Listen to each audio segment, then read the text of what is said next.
Hello,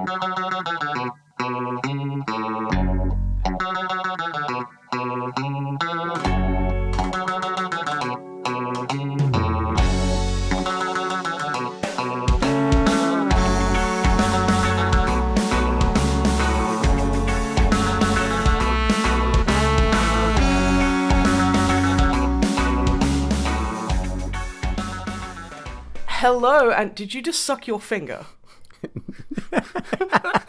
Yes, but how did you tell that was the sucking finger noise? I mean... I got hot chocolate on it. Okay, What did you expect me to do? Why did you ASMR it right next to the microphone, like lovingly suck it off your finger? It was so weird. Okay, well that's staying in the podcast. Do the intro proper now. I did the intro proper. Matt's there finger banging his mouth. Fucking dirty boy. I just didn't even think about the fact that you'd hear that. And yet... Yeah, here we are. I have never been more happy that I am partially deaf. I'm allowed to make those jokes, it's fine. Okay, please, if everyone could please refrain from sucking on any of their fingers for the next, few... Or anything. I think we should expand that out to just body parts in general. Just don't suck on any body parts for, the next hour. Yeah. It'd be nice. Okay, in an hour, I'll start sucking. Yeah. We'll be like, oh yeah, and this is I feel that, there are some flaws in the communist... Oh, it God. only took 94 episodes for the intro to completely break down. I'm surprised it lasted this long. Do you want to just do the intro now? Yeah, okay. To the podcast? It's going to feel so fake now. It's gonna feel very The fake. whole time I'm saying, I'm just going to be imagine Matt slow motion sucking his finger. Anyway. But that's when the podcast officially begins. We're on our own time right now. Even if it goes up, this is not technically the podcast yet. Yeah. Oh, good. That's how that works. Yeah.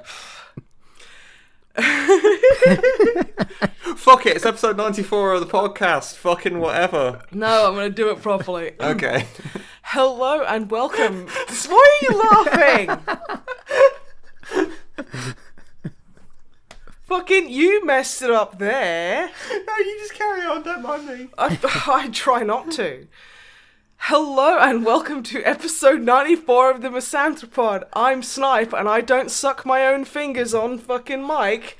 Wib, how are you? Are your fingers suckable? My fingers are very dry right now. Yeah, I bet you want to put them in your mouth and give them the old sucky sucky. They could do with being more moist. Oh it's yeah. True. Drama, how about your dry bony fingers? Do they need moisture? Hey, not anymore. Apparently.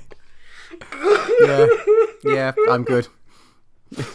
I had a vaguely related question to ask, but now it seems completely unrelated after all of that. No, ask the question. I need to return to normalcy. Okay. I don't know if it's normal, but I'm just, in terms of whether I should feel good or bad about myself. So, just before we recorded, I popped downstairs to make a drink, as you two are aware. And I thought, I'll make a hot chocolate. It's a cold day. And I put it in the microwave, and I microwaved my milk because... That's disgusting. Well, but the alternative is to get a pan out and turn a hob on and warm the milk that way, which just seems insane. It's a bit Amish, but that's how I was raised. It's not tea, I'm allowed to do it in the microwave. Okay. But I was warming it up, and at the end, the microwave dinged, I got it out, and it said, enjoy your food, and I said almost out loud, I just stopped myself saying, ha, joke's on you, microwave, it's a drink, not food. And I don't know whether I should feel good about that or not. I have literally had arguments with my kitchen utensils. Dude, get on my level. Excellent. Okay, I feel pretty good. Yeah, no, I ain't going to judge you for that. Snark your microwave, it's fine. I literally told a joke to my fucking bookshelf the other day and then slapped my knee laughing at my own joke. Alright, okay, I feel pretty good now. Thanks. That's the Snipe and Wib guarantee. After listening to us, you'll feel great about your own life. No matter how much of a fucking weirdo you are. Are you a copious finger sucker? Well, solidarity to you, I guess. That's what this podcast is really about. Just finger sucking solidarity. Oh god, Matt's gonna choke on all those fingers he's sucking. Oh no. How are you, Snipe? I think we're past that now, honestly. Yeah, I think, I do not believe that the human language has the ability to give any kind of words to how I'm feeling, but thank you for the ask anyway. Okay, you know what? This has not been the smoothest beginning to this podcast. But you know what? I'm living for it. I'm okay with it. I think this is what we're just going to be from now on. Is just this non-cohesive ramble. I mean, I know we kind of have been that since the beginning. Yeah, but there was like literally a always been pretense like of knowing what we're doing before. Yeah, we at least lied to ourselves about it, and I think never did. We've just stopped that. We've given up with the lies, and I hope you're okay with that, listeners. Listeners, are you there? No, not anymore. Not after the finger sucking. So, Matt, now that you are free of the burden of being listened to by literally anyone, tell us what foul, depraved things you've been doing. What have you been putting in your mouth lately? Well, when you're not sassing your microwave? I have been playing a new Switch game that I bought for myself because it was on quite a good offer. I've been Is playing. it also about trains? It is not about trains, no. We did get a couple of recommendations for train games, and I have resisted. I got one on For now. Steam, on stream last night. Oh, nice. What did you get? It was for you two, you boring pricks. Was it that one where Someone was like, by the way, like Train Simulator and all its DLC is like on a sale on I'm Steam. sure it's on sale, and there's 47,000 DLCs for it, and it costs you £12,000. Yeah. But I did say that I was going to tell you, so. Okay. I think... I know that if you were millionaires, you'd definitely I play it. personally think Train Simulator is like a step too far for me. I basically just want to build train sets, really. Yeah, I'm more went. into the building the train sets and the driving the trains. But Yeah. I'm not uninterested. But yeah, what have you been doing? I've been playing, and I was going to write down the exact title because I can't for the life of me remember what it good. was. It's Mario with Rabbids, etc. is what I've got written down. It's called that like thing. Mario and Rabbids Kingdom Battle or some Kingdom Hearts 3D completely Crystal nonsense Chronicles. title. But Mario and Rabbids Kingdom Battle is its name. Yes. yeah, well, the game is exactly as opposite as to how good its name is, in that the name is shite. The game is excellent. Okay. I'm very, very... It's... So, I mean, people seem to know what Rabbids are, but I don't really remember, because they're like... They're basically Ubisoft minions. Yeah, they're minions, but they were around before Minions made Minions... You know, before 40-year-old women started posting Minions on Facebook. And being like super racist, yeah. I personally like the ones that talk like it's a minion beam, but it kind of talks about like their divorce and depression. And you're like, what the fuck, Janet? But yeah, Rabbids seem to be like, even Ruth knew. I mentioned it to Ruth, and she's like, "Oh yeah, those Ubisoft things." And I was like, "Do you even know what Ubisoft is?" She's like, "No, but I know it's somehow involved in Rabbids." I was like, "Why do you know that?" Okay. Ruth, what the fuck? Okay, so we need to talk about this. The Rabbids are a minor thing that happened in a Rayman game, and they were really popular.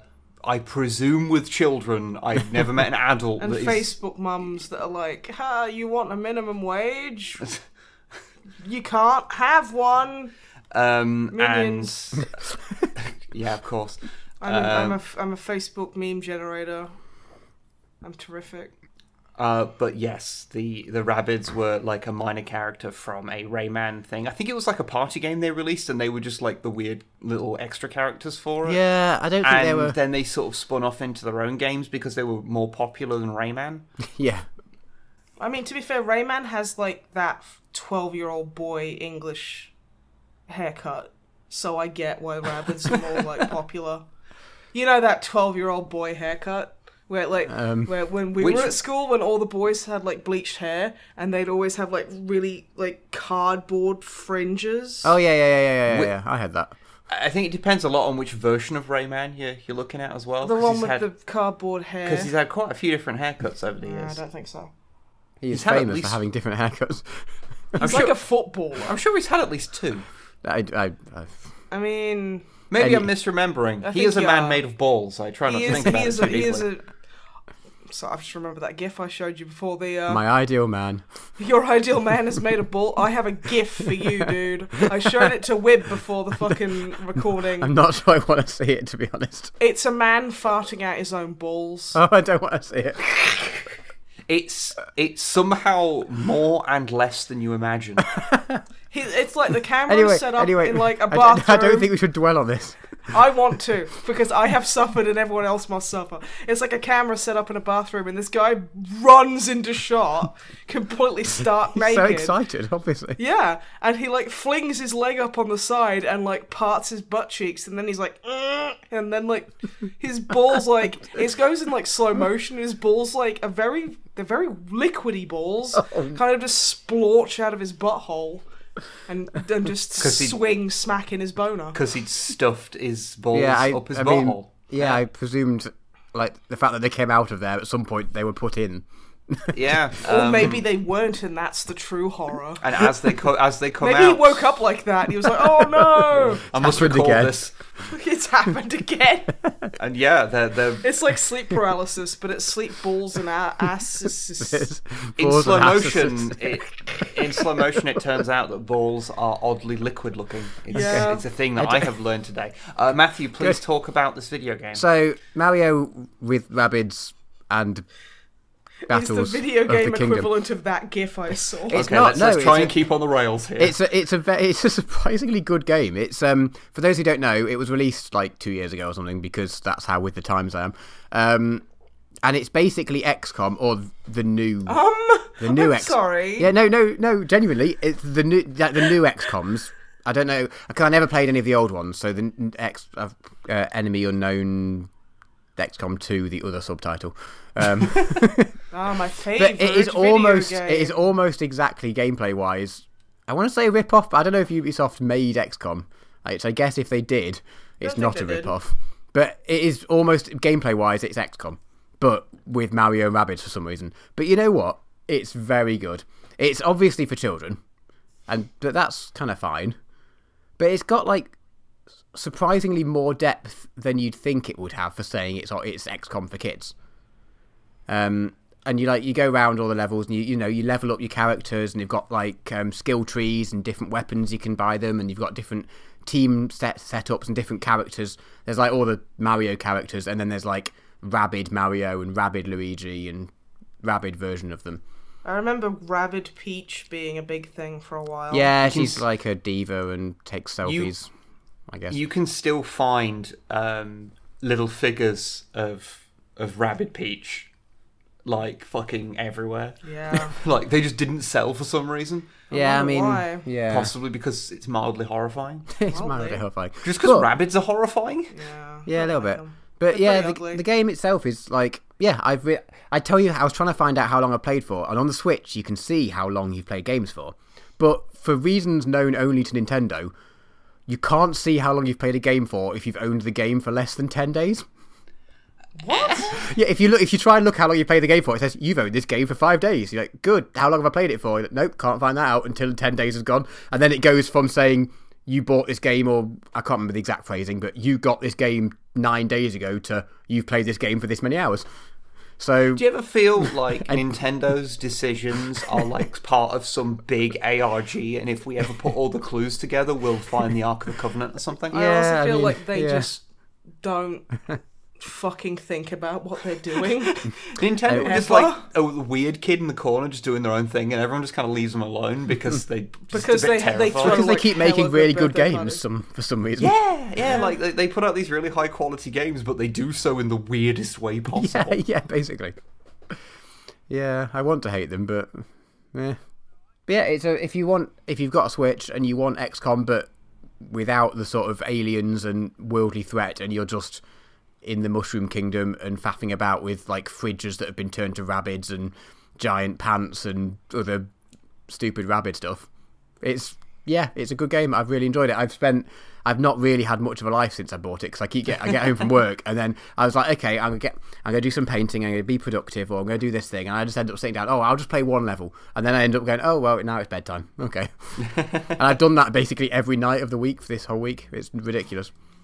See, it's gonna get at the 10 days. It's gonna get to that. You have played this for 10 days. yeah. It's just gonna change from you bought this 10 days ago to you've played 10 days of it.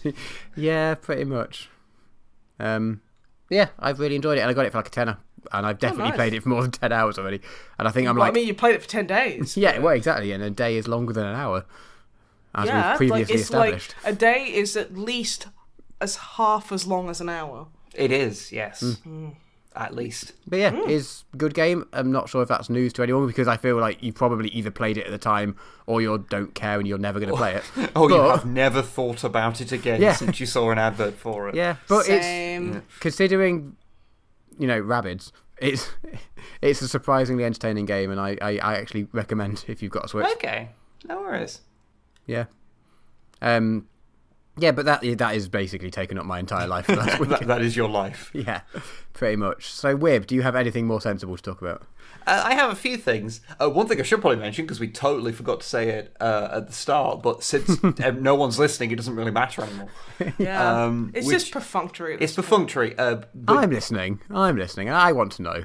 But just so everyone knows, at the end of this podcast, After the questions and everything, we are going to be talking about the Rise of Skywalker. Yep. Which is Full spoiler cast, but we will not be mentioning it or spoiling anything before that at all. Yeah. So, after the questions, we'll be like, okay, this is the point of no return. If you don't want spoilers, okay, and then we'll go into it. Nothing else extra will be at the end. It'll just be the discussion about the movie. Yeah, so you're not gonna miss out. And I know it's been out for a few weeks, but we thought it's probably best to still put that at the end because if you still haven't seen it, then it'd be a real pain in the arse to have to skip forward to miss everything. Yeah. So. But yeah. Because we went to go see it. But apart from that, I have done a few things. First up, you mentioned painting earlier. I finished my year-long project of doing the painting log videos on my side channel.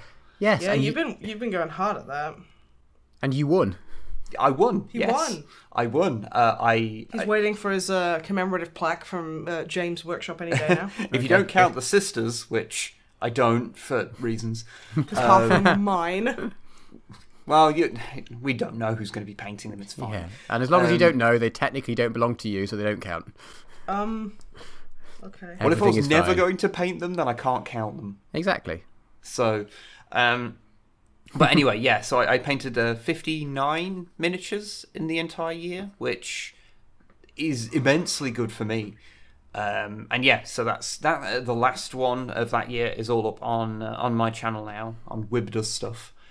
I am going to be doing it again this year, but I'm going to be doing it every 2 months because I want to put out a few more non-painting log videos on my side channel as well. And even though the painting logs are pretty low effort for what has to put them together, it does still take out a full day of doing stuff for them because I've got to write the script for it and film everything and then edit it all together. It takes a remarkable amount of time for something that's a nothing sort of video. Oh, they're not nothing. Yeah, they're cool. Well, I mean that they're compared to fucking Codex compliant. They're just okay. And it takes a surprising amount of time, not least because I decided I'm going to film a little intro on every single one of these, so I've got to get all the cameras set up and everything. Yeah, but you're not allowed to stop doing those because they're great. Because I've just been doing them now, so I've just got to keep including them because that's just part of the format now. Yeah, exactly. Yeah. And in fairness, it is actually not. Those kind of videos are quite good for getting used to just getting on, switching it on really quickly. Whether you're doing voiceover or being on camera, because they're just kind of quick little things. I don't do multiple takes of things unless I need to. So I'll just kind of roll through them as quick as possible, and that's really helped with doing stuff for the main channel as well, because now I'm just used to doing that. So, recording voiceover doesn't take anywhere near as long because I'm just it's fine. I'm just kind of confident in my own takes because of doing effectively I made 12 fucking mini scripted videos in a year. So, that'll help with that kind of shit. But yeah, that's all up there. It's going to be every 2 months this year. I have already nearly painted 5 minis because I decided to start batch painting some Death Company intercessors. And I kind of avoided batch painting last year for the most part because I'm quite a slow painter, so it can quite often take me a solid month to do that kind of thing, to paint a full squad. And that meant that if I didn't quite make it, then I'd have nothing to show at the end of the month. Okay, yeah. So I would avoid doing it because I knew it was a bit of a gamble for me whether I'd actually do it. I didn't really realise that I was doing this until the end. Also, some things I just find really tedious to paint 5 times in a row. Yeah. Even if you're doing it all at once. So I end up just kind of doing bits and bobs here and there. But yeah, I've nearly finished my first 5 minis, so that's quite fun. Plus, Death Company Intercessors are just silly things, and I like them. And they were just made from random fucking intercessors we had lying around, so they didn't cost me anything, which is the best kind of Warhammer squad. Yeah. But apart from that, I have done some video games. Nice. I finished the main story of Fallout New Vegas. Oh, good. I remember you were having some trouble with that. Yeah, I didn't morally. Yeah, I didn't really know. I wasn't really sure the best way to go. I mean, obviously, I wasn't going to go with the Legion, and the player stats, on the achievements, bear out that only 3% of people have ever sided with the Legion because they're fucking fascists. Fuck them. But because Fallout New Vegas is a quite well written game. Basically, every option that you can take has reasons why you wouldn't.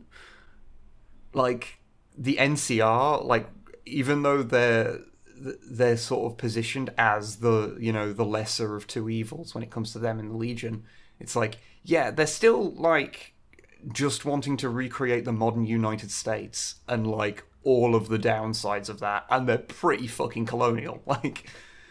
So it's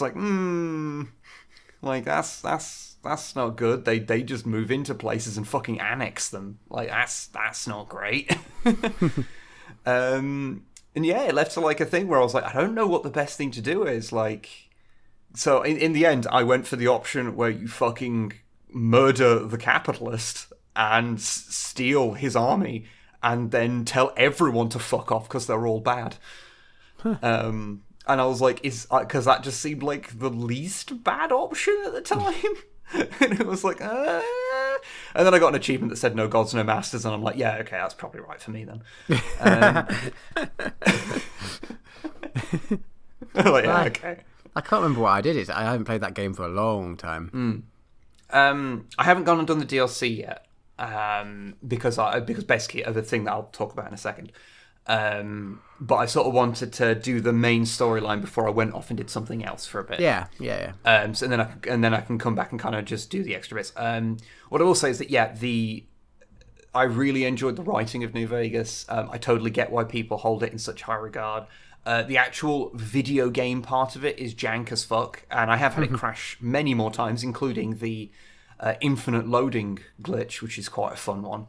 Where you have to start up a new game because otherwise your game will never ever load. It will just be stuck on the loading screen forever.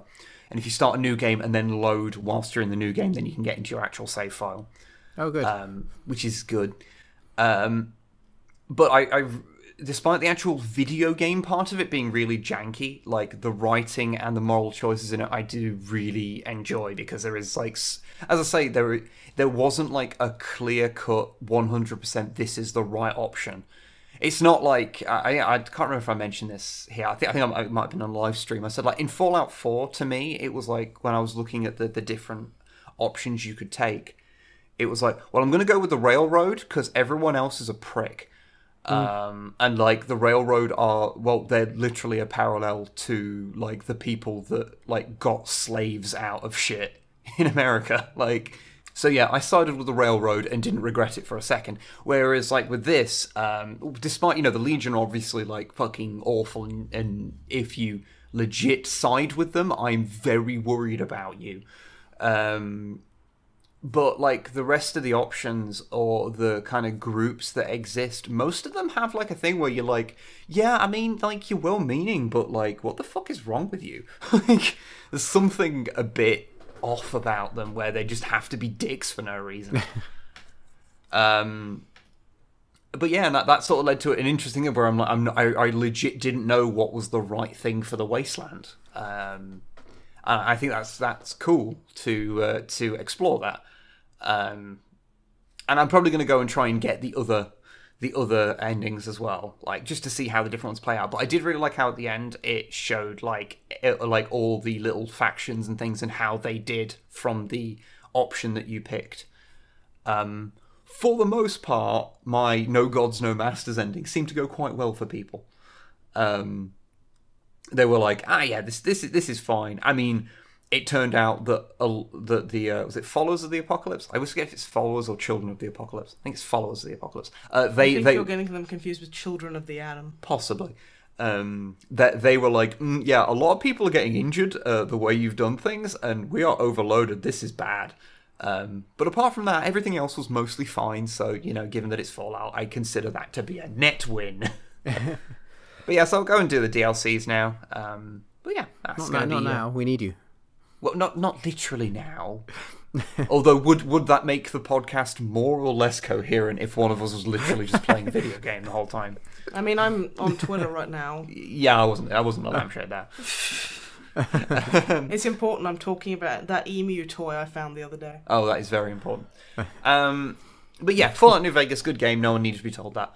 But the reason why I stopped playing it was so that I could play Disco Elysium. Ooh, okay. Which our friend and mod Plasma Dragon gifted to us for Christmas. So thank you very, very much. He just had a birthday as well. Happy birthday. Yes, it was just his birthday. Oh, so happy birthday to him. Yeah. Now, Disco Elysium is... I've only played like the first hour and a half of it so far, but I totally get the hype. How many communisms have you done? It's like 6 or 7. Okay. 6 or 7 bits of communism, or 6 or 7 entire communisms? That is an interesting question. Interesting philosophical question, yes. I did at one point. So basic thing of the game is that it is a kind of police RPG, like a detective RPG, and the structure of it is fundamentally very similar to a point-and-click adventure game. It does remind me of the old ones. There was a point at which I went up to a girl who was outside a bookshop, basically being a salesman for it, and you ask her well, why are you out here in the cold? And she's like, my mum's inside, and I've got to come out here and help sell books. And you go Isn't to she her. Like 7? I think she's like 11, and you say to her, one of the options you can say to her is like, okay, you shouldn't be standing outside like this. I'll be right back. I'm going to go and collapse the free market. And she's like, okay. And then you go inside and basically talk to the mother about how she is exploiting her child. I mean, she is. Yeah. And yeah, it works. Now, the real, a video game that has a moral choice thing is nothing new. The parts that make it interesting, aside from the whole kind of detective aspect, is a couple of things. One, it is the video game that is designed primarily to annoy those people that think that video games shouldn't be political. Which is in itself incredibly fucking political. It's a very political stance. Yeah, it's weird. Maybe it's not about politics. No, it's just about people being made uncomfortable. But this is a very political game. I mean, the fact that I literally had an inner voice come to me and say, "So you want to restart communism on your own, do you?" And you can say, I've said a few left-wing things, it's not that bad. And no. Can you just reply with "eat the rich"? That is one of the things. It sits there and goes, "You've been all about saying smash the state, eat the rich, kill everyone that earns over $5 a month." I don't think I've said everything. And you sit there and you go, I haven't said those exact things, no. Is that your id paraphrasing? Yeah, because aside from the politics aspect, because you can just be a fascist as well. That's actually one of the tickers you can have, and there's you can go down more middle of the road liberal as well if you want. And you don't have to do any one of these. It's just you, as you're going, you pick whatever you want, and it just gives you a little counter of how much you've done each thing. But the thing that makes it really interesting is that your character wakes up with amnesia, and I know that doesn't sound like an interesting plot point because that is the plot point of about 60% of all fiction. But what makes it interesting is that you are constantly having a dialogue with various bits of your personality. So the game starts with you talking to your reptilian hindbrain as you are unconscious. and it's basically like, you don't want to get up, stay in the nothingness with me. And eventually you wake up, and you basically gradually finding out about your character's backstory and about the things they've done, whilst having these conversations with different bits of your personality. Like, and there's parts that you can get who are more prominent depending on how you built your character, because you can make a custom character with different stats, but there's like 3 archetypes you can pick, and I picked the one that's like the educated man. So, like, when people start talking about the fictional world that we're in, like the history of it, I'll occasionally get basically my knowledge chime in and go, oh, that town is just a town over, and it's had a really, it suffered really badly under the recent war or what have you. It'll like spark, chime in with things like that. But also, like, your logic will chime in when it's something like that, or like your empathy will chime in, and you'll have like a conversation with it. To try and define what you're supposed to be doing, and you sort of, it's basically based around those little arguments you can have with yourself. I'm not a fan of those. They always make me feel bad. I get that, but it's because it's always like, oh, what was I saw a great description once where it was like, the first thing you say in your, basically, the first thing your head pops into your head is basically what society has like told you to kind of how like you've been taught to react. Yeah, and it's then a reactionary. The secondary thing, one is you. And the amount of arguments I have in my own head about that. Yeah, it's based a lot on that, and you trying to define who, like, because as you find out more about your character's backstory, you're defining who you want to be, who you want this character to be. Whether it's whether you want to try and like be who that person was, or if you want to be a better version of who they are. And it's really interesting. And I'll put it this way: it is a game that I've got one game over in so far, and that was basically because my character had an existential crisis because they just didn't want to be a cop anymore and went off to become a writer. That was my game over. Yeah. I'll probably say some more things about it in like the coming episodes, as I don't know how long the game is and I don't want to look it up. But yeah, it's one of those games where I play it and I'm like, I don't know if saying that I like this is the right way of saying it. It's that I am fascinated by this as a piece of art, I think is a better way of putting it. And I think it's the sort of thing where I will beat it even if I'm not enjoying it per se, because I'm just fascinated by it, and I want to see how it does this. Because it's not like a lot of the individual ideas haven't been toyed with in other games, of course, I mean, if you're talking about like fighting, like dealing with different parts of the mind, hell, the whole final section of I Have No Mouth and I Must Scream is dealing with the different facets of Am's mind. In a very similar way, you fight like the id and the ego and the super id. I keep saying fight. I don't know why I'm saying fight. It's a point-and-click adventure game. You puzzle your way out of dealing with them. You click items on items until the id goes away. Just like real life. Yep. And yeah, it is really, really cool. I definitely recommend people give it a shot. If anything I've said here sounds interesting, because it's, if nothing else, it is super fucking interesting. And the music, what I've heard so far, is fucking beautiful, haunting. Like that kind of music, you sit there and you go, I don't know if I'd ever listen to this on its own because it's a little bit depressing, but in context of the game, I love this. So yes, good video game. Your first mission is to find your shoe that you hurled out of a window. Like, what else do you need? I threw my shoe at a bus once. Why did you throw your shoe at a bus once? Because the guy, like, literally saw me and had time to stop as I was waving, because I was running for the bus, smirked at me and just kept going. So I threw my shoe at the bus. That's fair, actually. Yeah. Yeah, it was really awkward though, because it was like, it felt really good in the moment, And then I had to go and basically wait for the traffic to calm down to go get my fucking shoe. That is the problem with shoe throwing. But the thing is, he didn't see that, so it doesn't matter. Yeah. But as far as they're aware, you were just so angry that you threw a shoe at them. And that's sort of the whole narrative. I mean, I hope that he still wakes up in like a cold sweat, like early hours of the morning, with a great swell of dread in the pit of his stomach, going, "The shoe teenager. She's found me." You want him to have the same reoccurring dreams that we all hope that George Bush has. Yes. Exactly. But anyway, moving on from Disco Elysium, I have one last thing to mention, which is that I watched through the entirety of The Tick. That Amazon Prime show with Peter Serafinowicz. Yes. Who? Oh, okay. I'm listening.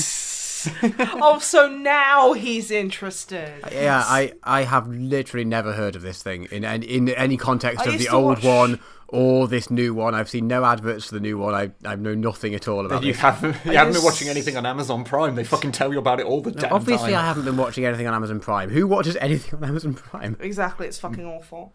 I used to watch the cartoon as a kid.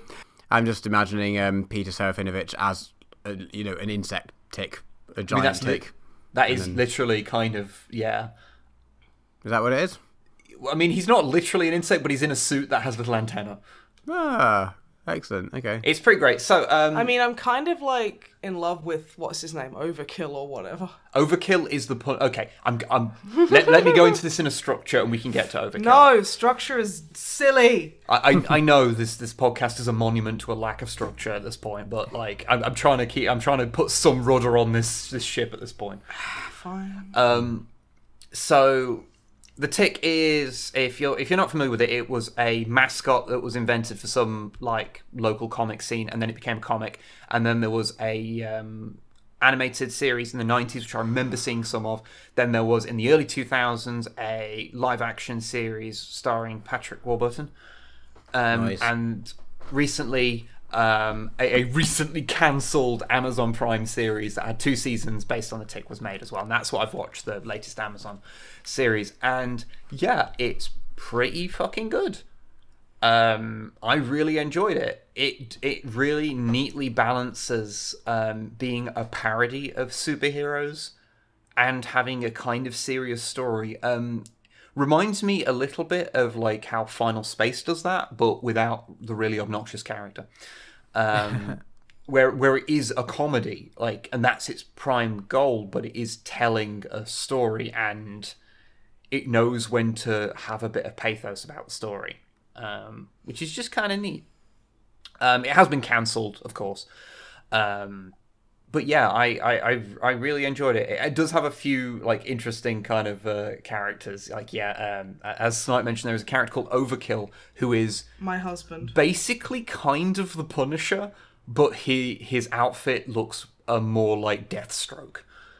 And he at one point, because the Tick saves his life, and he's like, "I owe you my life," and the Tick is like, "Well then, you must agree to stop killing people." Is like, "What? My life isn't worth not killing people." It's literally just like what idiots online think the Punisher is, which is just a big fucking walking meat of generic man pain TM. Yeah, and it's all And who painted. doesn't cry because it's gay or fucking something dumb and stupid. Like they do a really good job. So like the Tick just appears to this guy called Arthur. And I have my own headcanons about what the Tick is. I personally, so in the world of the Tick, there are people, categories I think they're called, which are basically superheroes. They're people who have powers. And the Tick's basically off the charts. He's like super strong, nigh invulnerable, but doesn't remember anything about his past. He just shows up to Arthur to help him deal with stuff. And is kind of just a bit thick and doesn't really know what to do when Arthur's not around, because Arthur's just a guy. He's like an accountant. I mean, so far this reminds me of our marriage, where I just sit at home going, and Arthur gets a super suit that allows him to like be able to do some kind of crime fighting. He's very bad at it, but But yeah, he gets his suit. His superhero name is Arthur because when he is first interviewed, because there's a law that if someone is fighting crime in a superhero suit, you can't reveal their identity because of supervillains killing the families of heroes when they're outed. So he just lies and says he's a superhero. And then they're like, what's your name? He's like, Arthur? I'm like, that's a weird superhero name. He's like, well, yes, it's obviously different to my real name. It's Arthur with like a fucking like umlaut or something. But yeah, and it's just kind of a fun little show with a lot of heart. It does have, like, I will say there are like 3 jokes in its season two seasons. There's like 3 jokes in it that rubbed me the wrong way. They're a bit gross. And they're all fairly minor. One of them gets dangerously close to an attack helicopter joke. Dangerously close. It's not, but it basically they're those jokes where as someone that occasionally writes jokes, I do sit there and go, that is a joke where you, the writer, should have gone back and done another draft because these all come across like you're punching down and you should not be doing that. That's just shitty writing and it doesn't mesh with the whole idea of the rest of the show. But that's not what the show's about, and it's just I bring it up because they are the sort of things which I could totally understand if someone saw that and was like, that's kind of ruined it a bit for me. So these are the scenes in that anime that you have to point out because you can't just fucking recommend it. Yeah, you go, oh yeah, like I really like this anime. Kill la Kill's really good, but then there's the part with Sasuke and her mother and people who've seen Kill la Kill know exactly what that I'm Sailor Moon's talking really about. good, apart from when Chibiusa gets turned evil and starts making out with her dad. Anime's cursed. It was a mistake. But yes, the tick is aside from those little things that I just bring up just because I feel it would be, I feel it's honest to bring them up. It is quite a fun show with a lot of heart, and I really enjoyed it. And it's honestly one of those things where I didn't intend to. I just wanted to watch a few episodes, but I ended up watching like most of the first season in one day, just because I was really engaged with the story. It was just it was silly and fun. Although it does have possibly the worst product placement I have ever seen. There is a bit in it where Arthur is captured by the main antagonist called the Terror. And it basically does an Amazon product placement, and it does it twice. The first time is kind of funny, where he's like tied to a chair and it's all dark, and the Terror's like, Alexa, play ominous music. And the ominous music plays, and it's like, okay, that's pretty funny. That's funny. But then later on, he does another "Hey Alexa, play a thing," and you're like, okay, like I know the first one was product placement as well, but at least there was a joke there. This one wasn't a joke; it was just like they had a mandate to mention Amazon so many times when they got funded, so it was just like, yeah. But yeah. Oh yeah, my headcanon, because I mentioned it earlier, is that the tick is that Arthur is actually a category, even though he is like described as being the least powerful person. Like he is the least superhero. That he is actually a category, but his power is that he manifested the tick. That's my headcanon from everything that we're shown. So are we classifying like Arthur, like as he is perceived as a category, of basically being on par with the kid from the X-Men movies who can change the TV channel by blinking?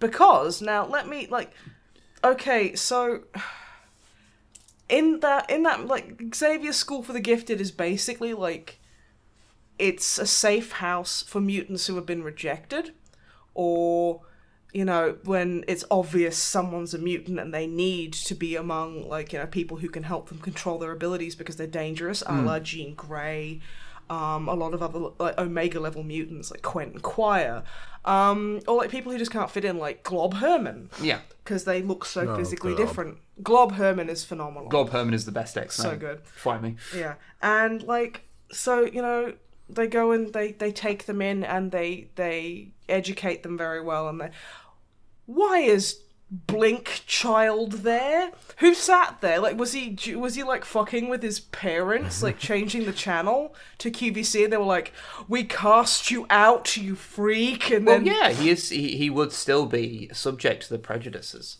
Yeah, and also some parents are shitty.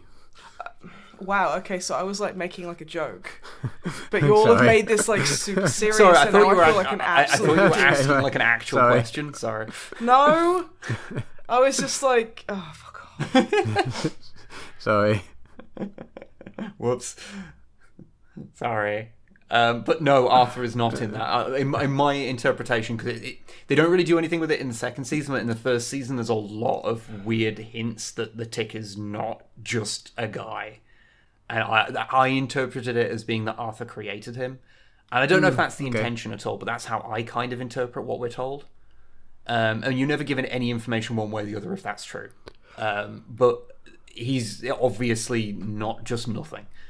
And yeah, it's cool. But yeah, The Tick is a cool series. Like I say, I have minor issues with it, but overall it's just kind of good, and it's well written, and it's got a lot of heart to it. And they even, and I don't know how, I know this will be shocking to a lot of people, but they manage to do the entire run and not have any of the main characters have a love interest. Yeah, nice. Like, they just don't. It's not necessary. Yeah. And even the that's thing that quite- I do ship Overkill and Arthur's sister though. even okay, this is a little bit of a No, spoiler. no, but it's kind of like I really like the slow burn kind of like friends. Or Yeah, like, no, that's what I was like gonna say. enemies to friends to lovers. well, that's the thing. There's like this is a bit of a spoiler, but there's a whole thing between Overkill and Arthur's sister that you assume when it first shows up is just going to be a romance, but it's not. It could be if they'd had more series, and I wouldn't be against that, but it isn't. And I don't know. That's because every fucking media is always like, there is man and woman. Those they must smash faces. They're in the set proximity for too long. That's just how relationships work, apparently. But it just doesn't do that, and I just kind of appreciate that, because it's like, oh, that's kind of neat. yeah, no, and it's cool because not everything needs a fucking love story. Yeah, it can be about other kinds of relationships. It can be about friendships and stuff, and that's neat. Yeah. I mean, I say that one character does get a crush on Arthur. I mean, obviously. But even then, that ends actually in like, you think it's building up to like, it's one of those jokes where you kind of like, as it builds up, you're kind of a bit worried about it because it feels like it's kind of just going to come across as just a gay joke. But it is, to be fair, it is tied into that's nearly an attack helicopter joke bit. But the conclusion of it is weirdly like wholesome, of basically a character acknowledging their faults and basically being straight up about that they've what they've done, and that they hope that the other person can forgive them and move past it, and they can still be friends. And it's like, oh, okay, cool. Also, the person in question is a boat. I feel that's important to mention. Hang on, the person is a boat. Yes. Sometimes They're called Danger Boat. sometimes you want to fuck a boat. But yeah, I'm just rambling about the Tick now. Patrick Warburton produced it. Oh, I didn't know that. Of course, Okay. he I fucking did not did. notice that. I found out this information because I was like, what does the Tick look like? So I was just on Wikipedia. And yeah. Huh. Huh. That is minor fact. Huh. Also, if people don't know, if you're not familiar with Peter Serafinowicz, He's fucking mild-mannered Pate and a He- complete prick in he Dark is- Souls 2. he is mild-mannered Pate. He is also the voice of Darth Maul, which is always funny to me. He was the dickhead in roommate in Shaun of the Dead. I don't remember that, but I've only seen Shaun of the Dead once. He so- was like the douchey guy. He was like, "Don't touch my car," and then he gets like bit on the way home from work, and then the next morning he's in the shower, and they're like, and he's just a zombie in the shower.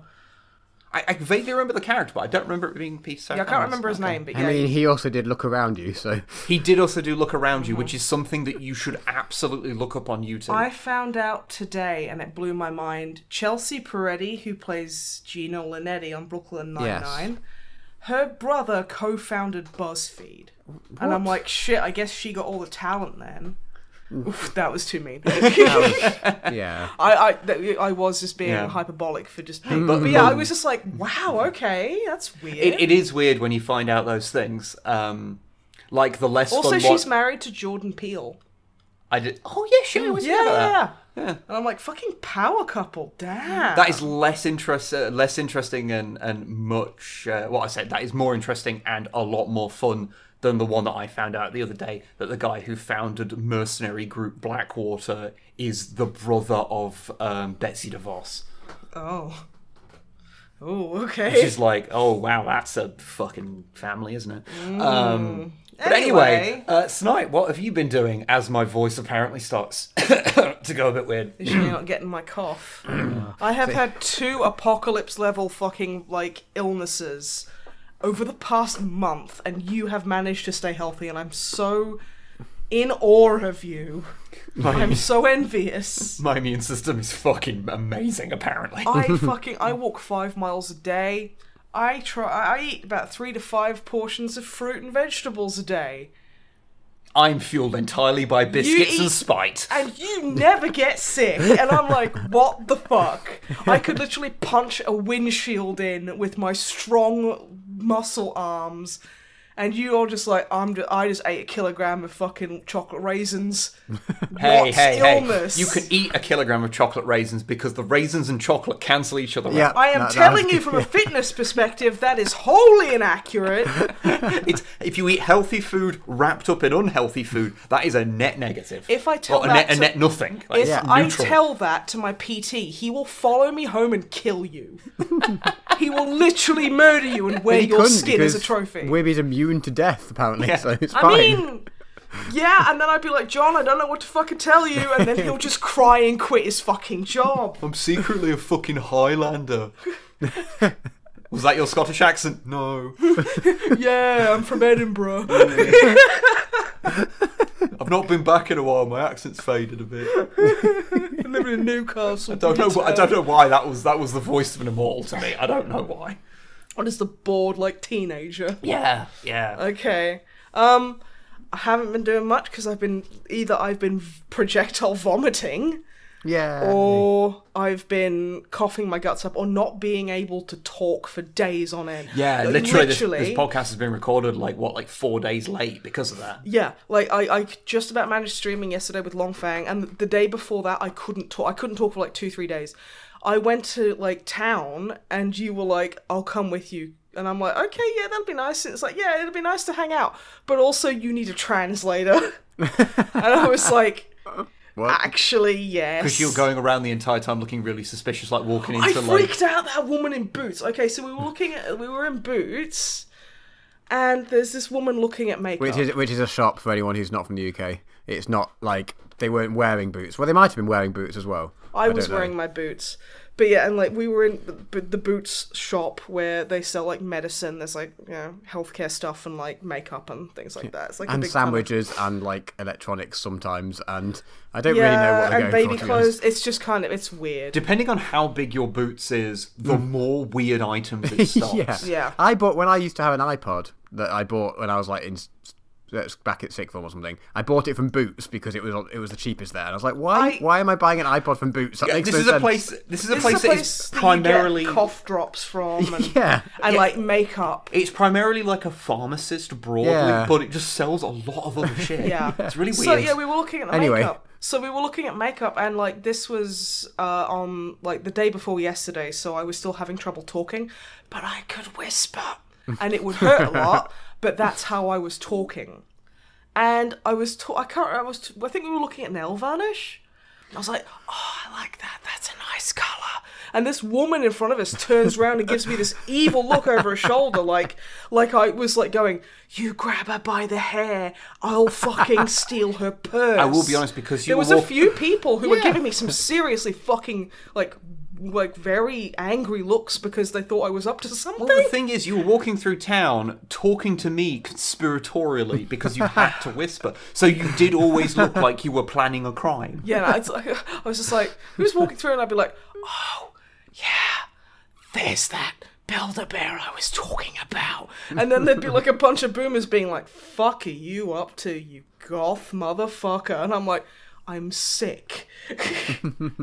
But it was very nice that like, because yeah, I got a giant ice blast because that was so nice on my throat.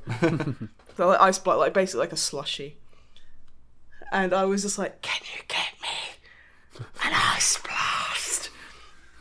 And you did, and like the woman was very kind, like she was very kind of like, oh, this is obviously for her, but he's ordering, and I couldn't raise my voice, so. I kind of resort to a bit of sign language, and I'm like, thank you. Like, thank you. I'm like, that works well in audio, by the way. Yeah, I'm doing the like the hand on shin, thank you kind of thing, and she nodded very warmly, like yeah, and I'm like, oh god, no. I am like partially deaf, so fine, but also I was like, oh god, anxiety making me feel bad. But yeah, so that was really funny. Also, I was in fucking, like, Savers yesterday. Which is another shop very similar to Boots, actually. Yeah, and I was like... cheaper. I bought something, and the woman was like, oh, do you want any perfumes or colognes today? Because I always have to ask you. And I was like... And then I coughed my fucking guts up for like 5 solid minutes, and there was this queue behind me, and I was like... and she was politely kind of... when someone's like looking at you...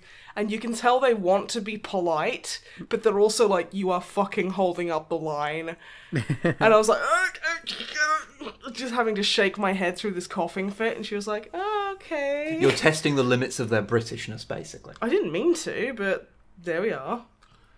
Apart from that, finished Tom Clancy's Ghost Breakpoint, Ghost Boys. Call it its real name, for the love of God. John Bernthal game. Call it its real name, because I literally can never remember. Tom Clancy's Ghost Recon Breakpoint. Thank you. This time it's personal. John Bernthal's Revenge. I've said this before, but because you and Longfang never ever call it by its real name. Because it's daft. I can never remember what it's actually called. Just call it Breakpoint.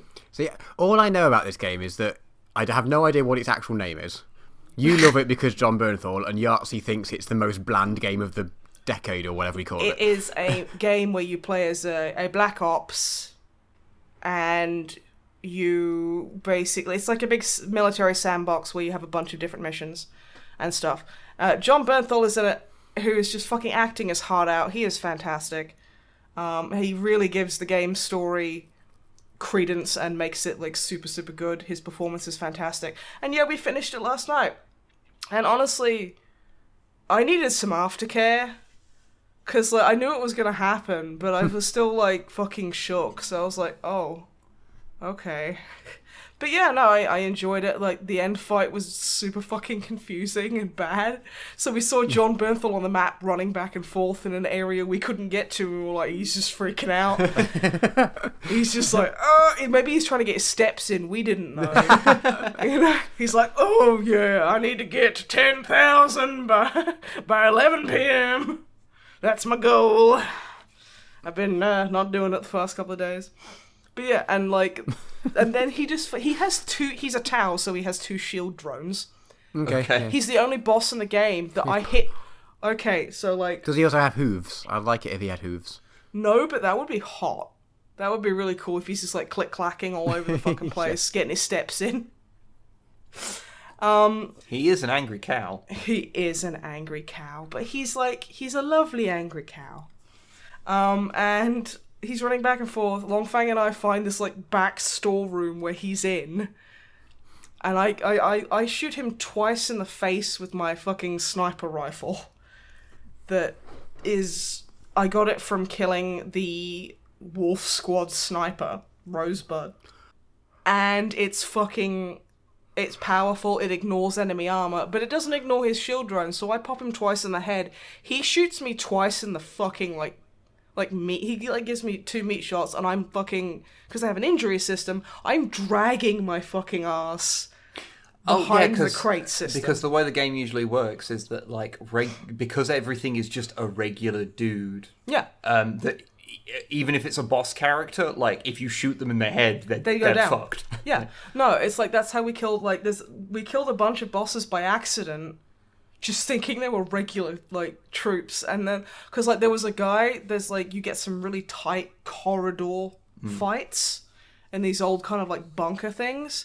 And we go in, and there's this one guy, like, running down this really tight, like, concrete staircase with a fucking, like, entry shotgun just blasting us all away. I think I get shot so hard because, like, there's 2 levels of injury. There's minor injury, where you're limping and your speed is reduced. And then there's critical injury, where you can't hold 2-handed weapons because you've basically been shot in the arm. So you have to just deal with, like, handguns. So I get down to handgun, and I'm like, long fag! He comes in and fucking shotguns the guy, and then kills the 2 guys behind him, and then we're like, okay, where's the boss? As we're walking over his fucking, like, cooling body.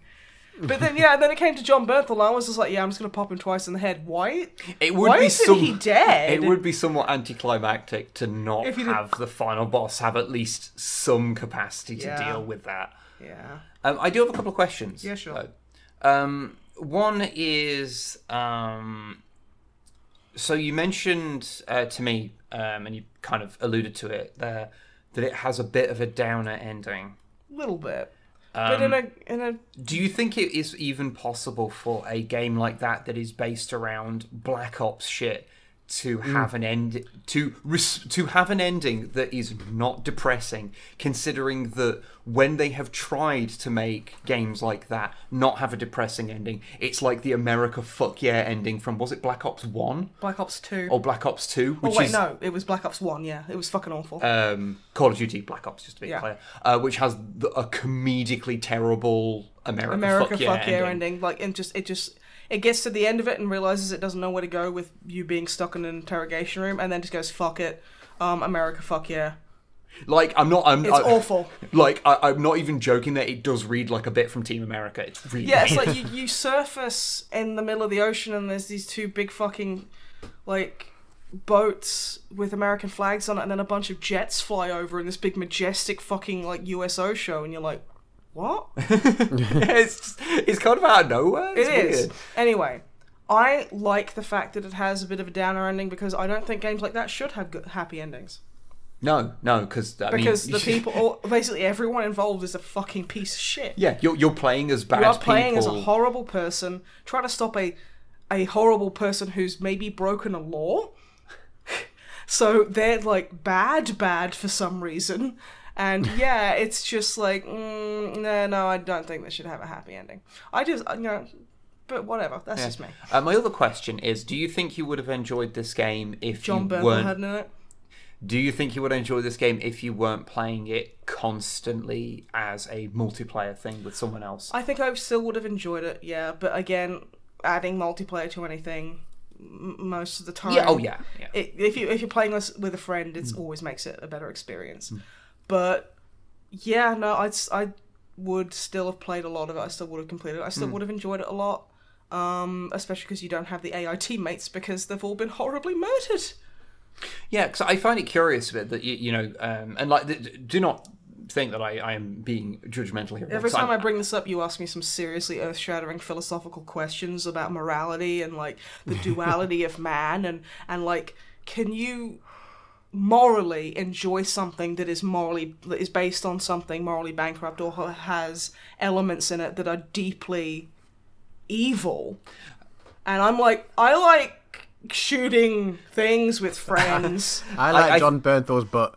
I like John Bernthal. He is a good actor. I think it's because the game is so in terms of, like, the ideas of what it's putting across is not dissimilar to, like, your Metal Gear Solids, but Metal Gear Solids do it with a layer of campy fun on top of it, and somehow more self-awareness.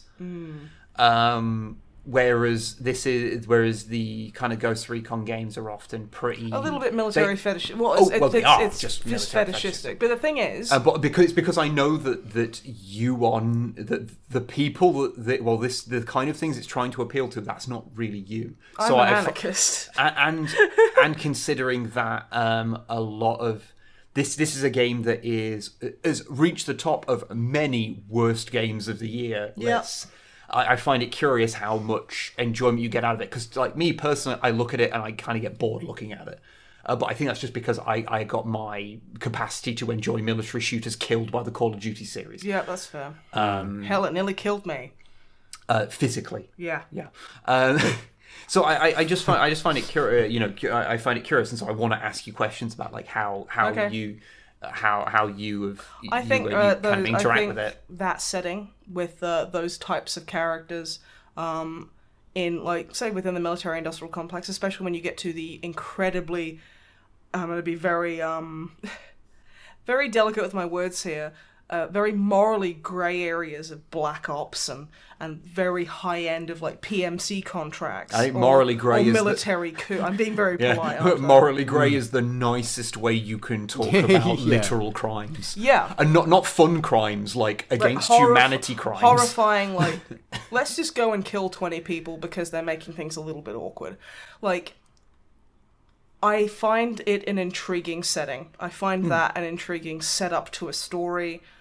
I don't like how people sit there and go, oh yeah, wait, are you the good guys? Because I don't like how protagonist is apparently equal to good guy, because it's not. Yeah, well, we talked about that when you first started playing, about there is that whole thing of that it's tricky because whilst protagonist does not mean good guy, because we see from the perspective of a protagonist, it does mean that we can't help but, because we're seeing the world from their perspective, side with them slightly. Yeah.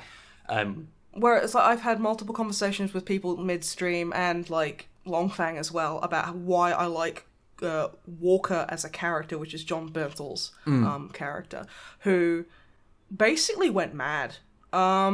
He kind of goes full big boss. He creates a military coup.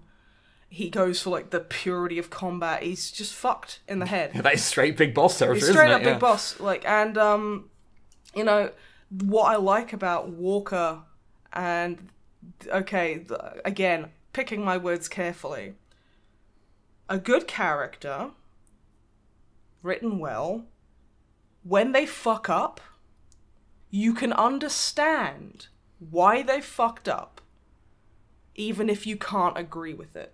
So, like, what Walker does is fucking extreme and horrible, but I understand why he did it. It gives him some 3-dimensional. It gives him some depth. I think the other reason why I do tend to ask you questions about it is because most of the people who talk about it have not beaten it. Because they played it for a few hours and gone, I hate this, and then put it aside, which is perfectly fair to do. Like, I mean, that's fine. But because the thing you've actually beaten it and you've actually engaged with the narrative, like I'm intrigued why this game that is what you enjoy this game that has been vilified. Well, I mean, there are a lot of problems with, like, bugginess and stuff like that. Honestly, I don't expect much from Ubisoft, which I think, having low expectations, I think helped me out in this regard. Honestly, it's, like, performance-wise, it does have some issues, but I didn't find anything game-breaking, apart from there's, like, a few things that still don't fucking work. Like, I can't base jump, which is a fucking big problem, but it's just something I basically just never got into the habit of doing, so I don't tend to acknowledge as a lack of feature. It's a feature that doesn't work, so you just don't do it. Yeah. It just doesn't work. Yeah, I just can't do it. I just fall to my death. What? Why?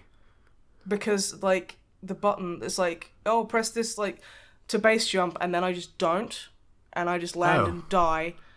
It's like, it's like, I'm guessing there's a programming flag there for when you, quote-unquote, start and initiate, like, a base jump, what's the word? Sequence. Regardless of the height you fall, if you hit the ground without the parachute coming out, you die. So I have died to, like, 3 feet. And you just can't get the parachute out? No.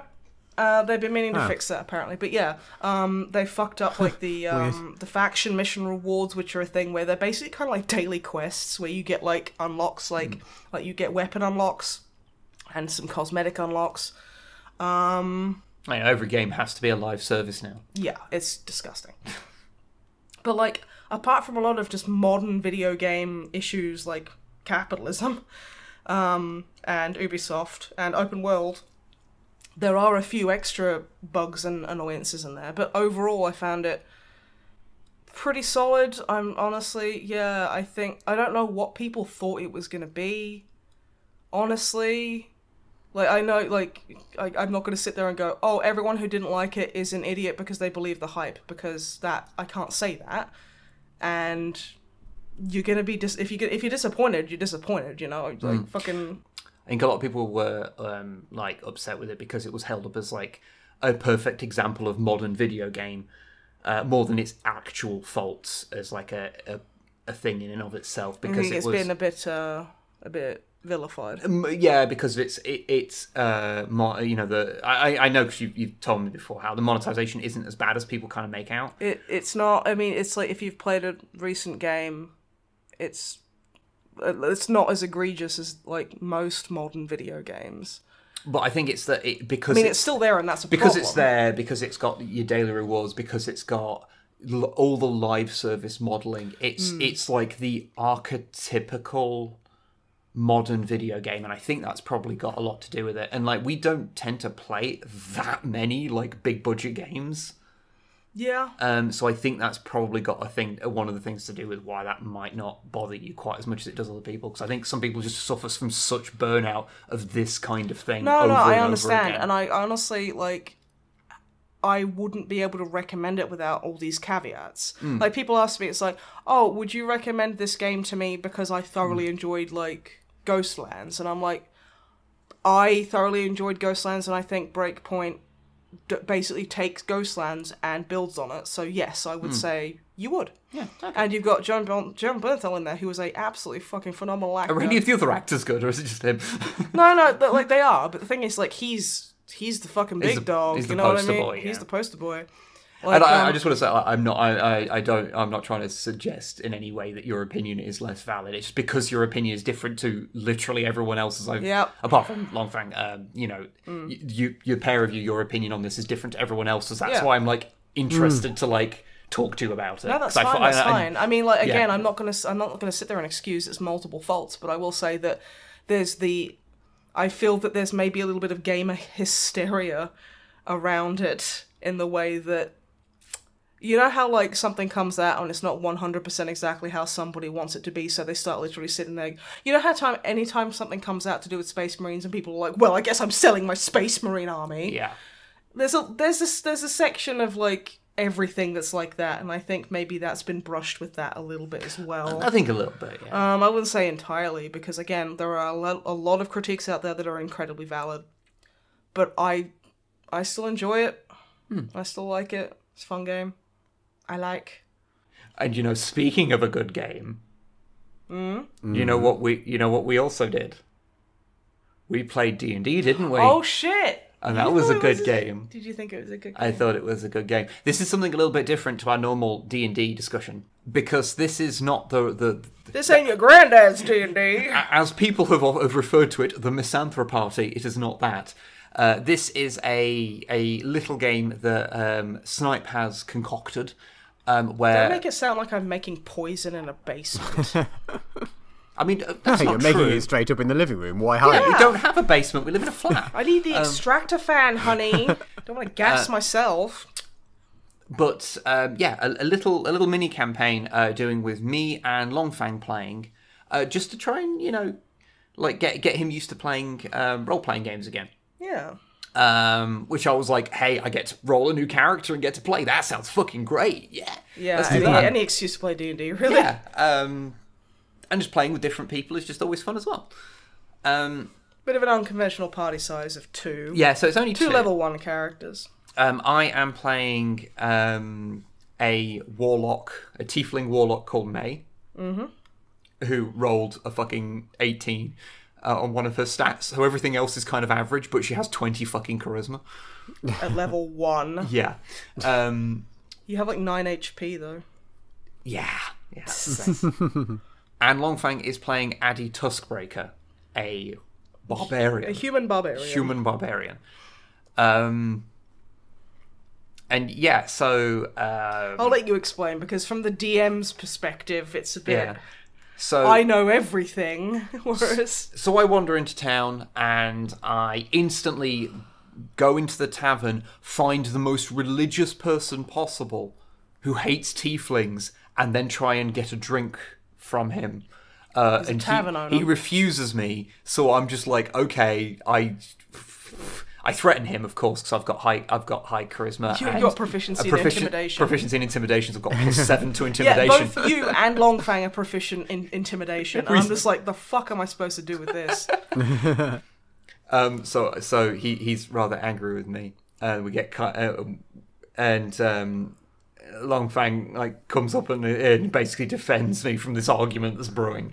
The tavern keeps literally like gathering the guards. Yeah, like because I look like the devil. And he's like, yeah. And I mean, she doesn't know she looks like the devil. Because May is a lady. Yes. She's purple. She's a purple pretty lady. As opposed to my other tiefling I play, who's red and is very aware he looks like the devil. Yeah. Sam's a bit more self-aware. Sam is way more self-aware. Mm-hmm. But we go with an orc who's the blacksmith, who's basically like, look, come and drink at my place. This place is shit. Fuck that guy. In my setting, orcs are not inherently evil. They're just people. Yeah. So yeah. And long and short of it is, we end up going to the local lord's kind of place looking for work because we'd heard that there's something to, if we're looking for work, that's a place to go. We go in and we speak to the lord, who is a prick. What was his name again? I haven't got my notes in front of me. Sir Aldred. Sir Aldred, who is basically like, okay, if you want to help, then you can go and find my daughter who's just ran away like a little twat, basically. Like she's on one of her moods. I think he literally said that, yeah. Like, she's in one of her moods again. And there was his helper, who, again, what's his name? That's Joran. Joran, yes, there we go, Joran. I don't take detailed notes like you do. I just write down... Yeah, I'm the only one who takes detailed notes. Yeah, I write down scraps of information that I then have to like pore over later and go, that is useless to me without context. But yeah, Joran, who's like his helper, who's a kindly old guy, and the cook, Mr. Oates. Oh, just Oates. Just Oates. Mm. Oh, I assume that was his surname. Well, I'm learning. He just likes being referred to as by his surname. He doesn't like being Mr. is too much for him. Okay. Well, yeah. So there's Joran and Oates. Oates is the cook, and they both get on a lot better with the daughter, whose name is Yana. And yeah, we kind of get a bit more information from them. We find out that there's some bandits people who've been stealing shit to the north. And they've been like knocking off trade caravans on the exit of the city. And the town. She was seen running off to the north. And the Oates is an ex-hero, like he used to go off and do adventurer kind of shit. And his busted ass fucking short sword has been stolen. He used to tell her stories of like her, of his like sort of adventuring times. We go and check out her room. And we find like pictures of what she drew when she was younger of her like being an adventurer, because she's like 16 now. Yeah. We also find scraps of her hair. Well, Longfang does because he rolls a nat fucking 20. Yeah. So he and just suddenly sees everything forever. He interrogates the woodworm in the room. He does, yeah. And so we go off to North, going like she's probably gone off to try and be a hero because basically her father is a dick, and we're like, yeah, they don't get on well. And so we venture forth and eventually start finding like no marks of like the stolen carts, but we are finding like scuffs on trees where like a cart has been passed, and we're like, okay, interesting. And we eventually find like a hidden entrance into like a cave system. Yeah, how do you open the secret entrance? I forget. First of all, it took you forever to find it. It was a hidden entrance. Then Addy like fucking disintegrates it. Because he like crits it when he's trying to like open it and just shatters the fucking fake stone. But fortunately, the inside of it has like a sound dampening effect, so we're probably okay. You are so fucking lucky that was a thing. And we We sneak around. We find a few people who Addy like fucking chokes out and knocks out, like stealths up on them. The first guy you encounter is a cultist with his back to you in this like hewn cavern. So you like Addy and you sneak up. Addy's in front because he's the barbarian, and he's like, Longfang's like, okay, so can I just like donkey punch this guy in the back of the head? And I'm like, you can, yeah, go for it if you want. And he rolls so fucking high. And I was sitting there going, this is just a standard cultist. He is fucking, like, because I was like, is this lethal or non-lethal? He was like, oh, it's non-lethal. I was like, yeah, he's just fucking, like, he just fucking immediately falls, like, face first. He's out the moment you touch him. There is no way this guy would not just be immediately unconscious. We had a good fucking laugh about that, because it was just like, okay, because he wanted to, like, just pop him and then get information out of him. But he just knocked him out. And he just knocked him the fuck out. And this happened a second time as well. It did. The third guy, he actually manages to grab. Yeah. And then I'm like, okay, I got this. I've got the crazy high intimidation. I'm a fucking tiefling. Fucking... Thaumaturgy. Let's give myself glowing eye. Like, you know, burning eyes. And I'm going to fucking interrogate this guy. And I go to him and he's basically like, oh, thank goodness it's you. And I'm like, wait, what? Wait, what? Yeah. Yes, it's me. Basically, he thought that I was a character called Enora the Bloodthirsty. And I was just playing up to it. Because again, high charisma, you can get away with a lot. Mm-hmm. And it was just like, oh, yes. And I started interrogating him about, like, you know, what's sort of around here. And if, you know... Basically, you need to educate my friend here. Who's, like, Longfang's literally got him in, like, a full Nelson. Yeah. I want to make sure that you're doing things correctly here. Like, you know, I get the name that he thinks I am is because I'm like, sitting there going, like... So, what name do you know me? What name do you know me by? Because some of these areas have slipped into colloquialism, and I want to make sure you're not being so lazy or something. Yeah, it was something like that. He was like pissing his pants anyway, so you didn't even need to roll. Yeah, and he's because he was like this young kid who just joined, and he was like, no. But we're trying to look for someone of like the description of Yana, like to see if she'd been captured. And we don't really get much out of him, although he does mention a rare... Because Yana has mentioned being red-haired, and has mentioned that a new guard has started who's got red hair. And basically, we tell him to go and stand in the corner for a while. For an hour, otherwise you'd kill him or something. And he's like, okay. And then I just go look through his fucking diary and find out that he's kind of just a bit pathetic.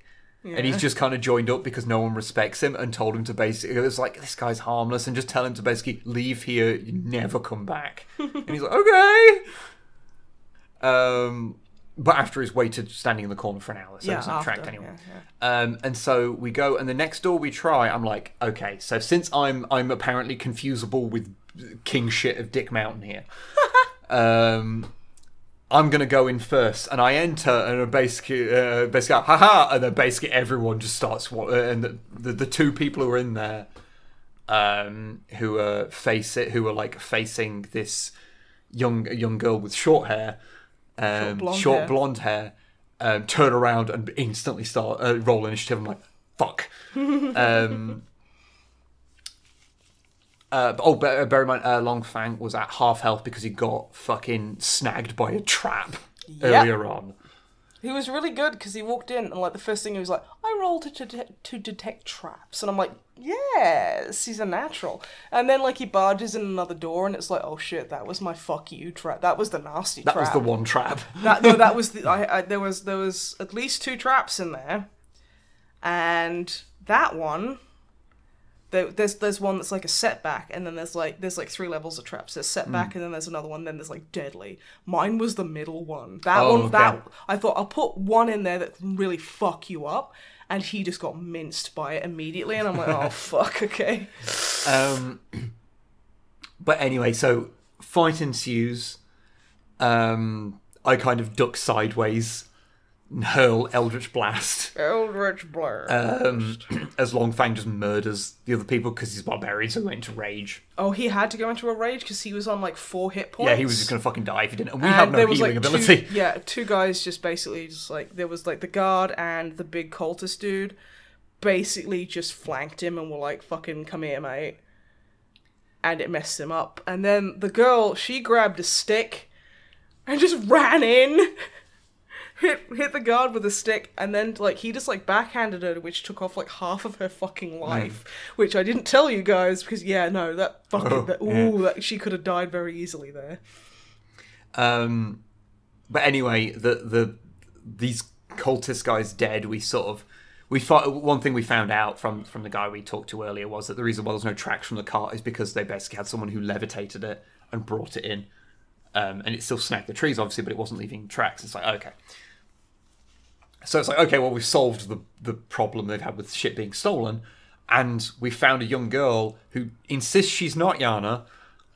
Yeah, I mean, who could she be? Who could she possibly be? You found that broken silvered axe. Found a broken silvered axe, hidden away, which is pretty cool. Which is currently being repaired. Well, no, it's not currently being repaired because it costs too much, but it will be being repaired at some point. Level 1. Yeah, baby. Like shit, we got no fucking money to do dick right now.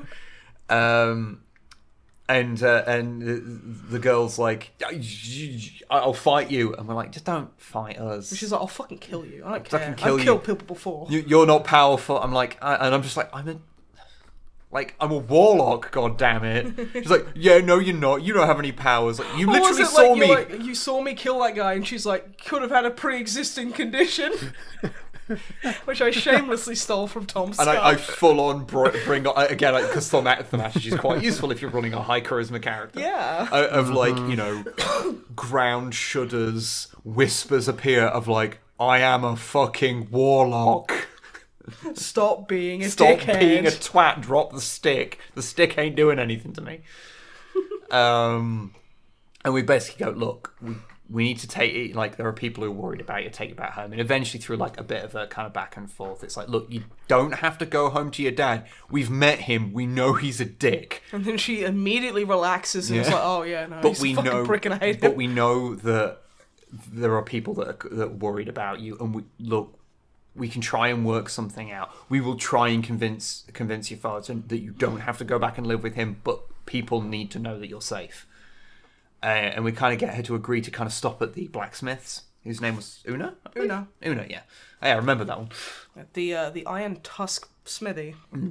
So we go back to hers, like sneaking into the town, like the back way, so that we can get her into there. And she kind of knows Una a little bit, and they kind of get on. And we say, look, could she stay here for a while? Because basically she wants to go off and be an adventurer. She wants to do that shit, but she's untrained and she's going to get herself killed.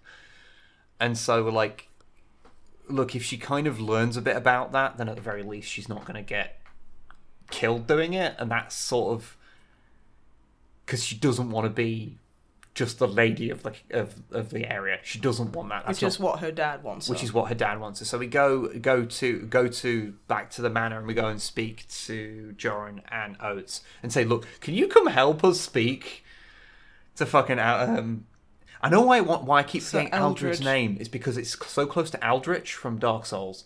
But I internally want to say Eldritch every time, and I have to correct myself so I forget it. Eldred. Yeah. But yeah, so we go to him.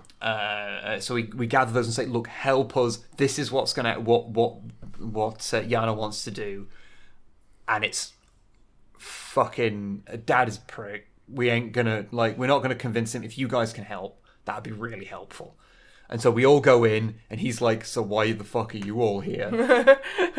With my suspiciously absent daughter. Yeah, and we're like, look, okay, we found your daughter. She's safe. She's not here right now. She doesn't want to come back and live here. She doesn't want to live the life that you have set out for her. We found accommodation for her, so she's safe. And then he just gets really, and he like refuses to pay us. It's like, oh well, if you haven't brought my daughter, then I don't see why I should. You're bringing me back with a job half done. Like basically, like going off on one, basically. And we're just like, look, she's safe. It's fine.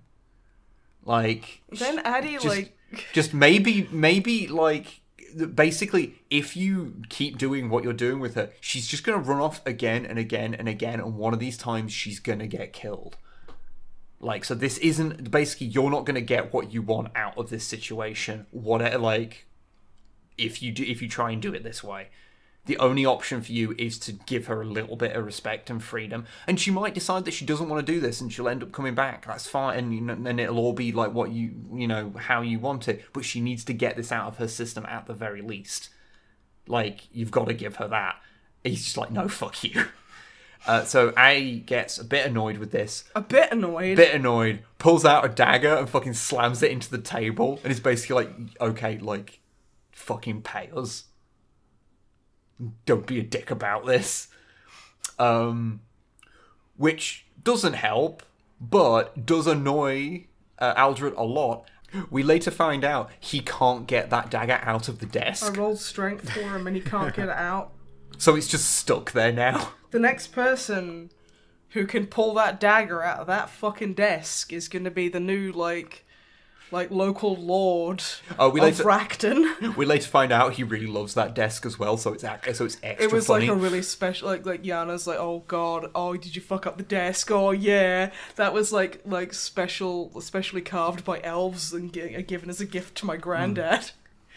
But he cherishes that desk so much. So in the end, basically, he kind of agrees to this situation, but we're not getting paid. So the only stuff we kind of have got is the treasure that we found on the people. We found a couple of like precious gems and a little bit of gold, so we got something out of it, and the axe, of course. Mm-hmm. Not that we can afford to get it repaired, but we go back to the blacksmiths, and she's letting you guys stay there because she hates the tavern keeper so fucking much that she's basically like, she's like, yeah, I don't know who you are, but because I hate him so much, I'm just gonna let you guys stop here to spite him. Yeah. Because, lol. Apparently this town is run on spite. Yeah. And so Oates comes around and he basically gives us all the money he's got. Basically he gives you his life savings, basically. And we're like, we can't fucking take that.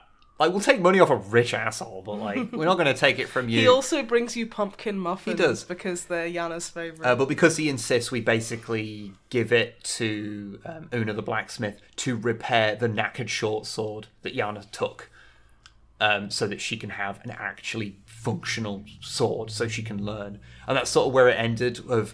Also, you guys being, like, super, like, oh, Una and Oates. Oh, yeah, we were like, once Oates leaves, because there was some chemistry between him and Una. We were like, so, you guys are fucked, right? And she's like, no! And then you roll an insight check, and I'm just like, yeah, they fucked. Yeah, they totally had. And we're like, we knew it! There was also that part where you were trying to cross, there's like a little stream, like, running I forgot about that. Running around the north side of the little town of Racton. And it's like 5 foot across, but it's like, it's relatively, it's about that deep as well. And I was like, okay, it was really funny. Anytime I asked Longfang to make a dexterity check, he'd just go, motherfucker. And then you'd hear dice roll and... But yeah, and he was like, oh yeah, I'm going to pick up May and just fucking throw her across. And he's like, but I can't do that. And we were like, you can. He was like... It's D&D, you can fucking do anything. And then he was like, fuck yeah, I'm picking her up and I'm fucking throwing her. And unfortunately... He didn't quite manage it because May was struggling a bit.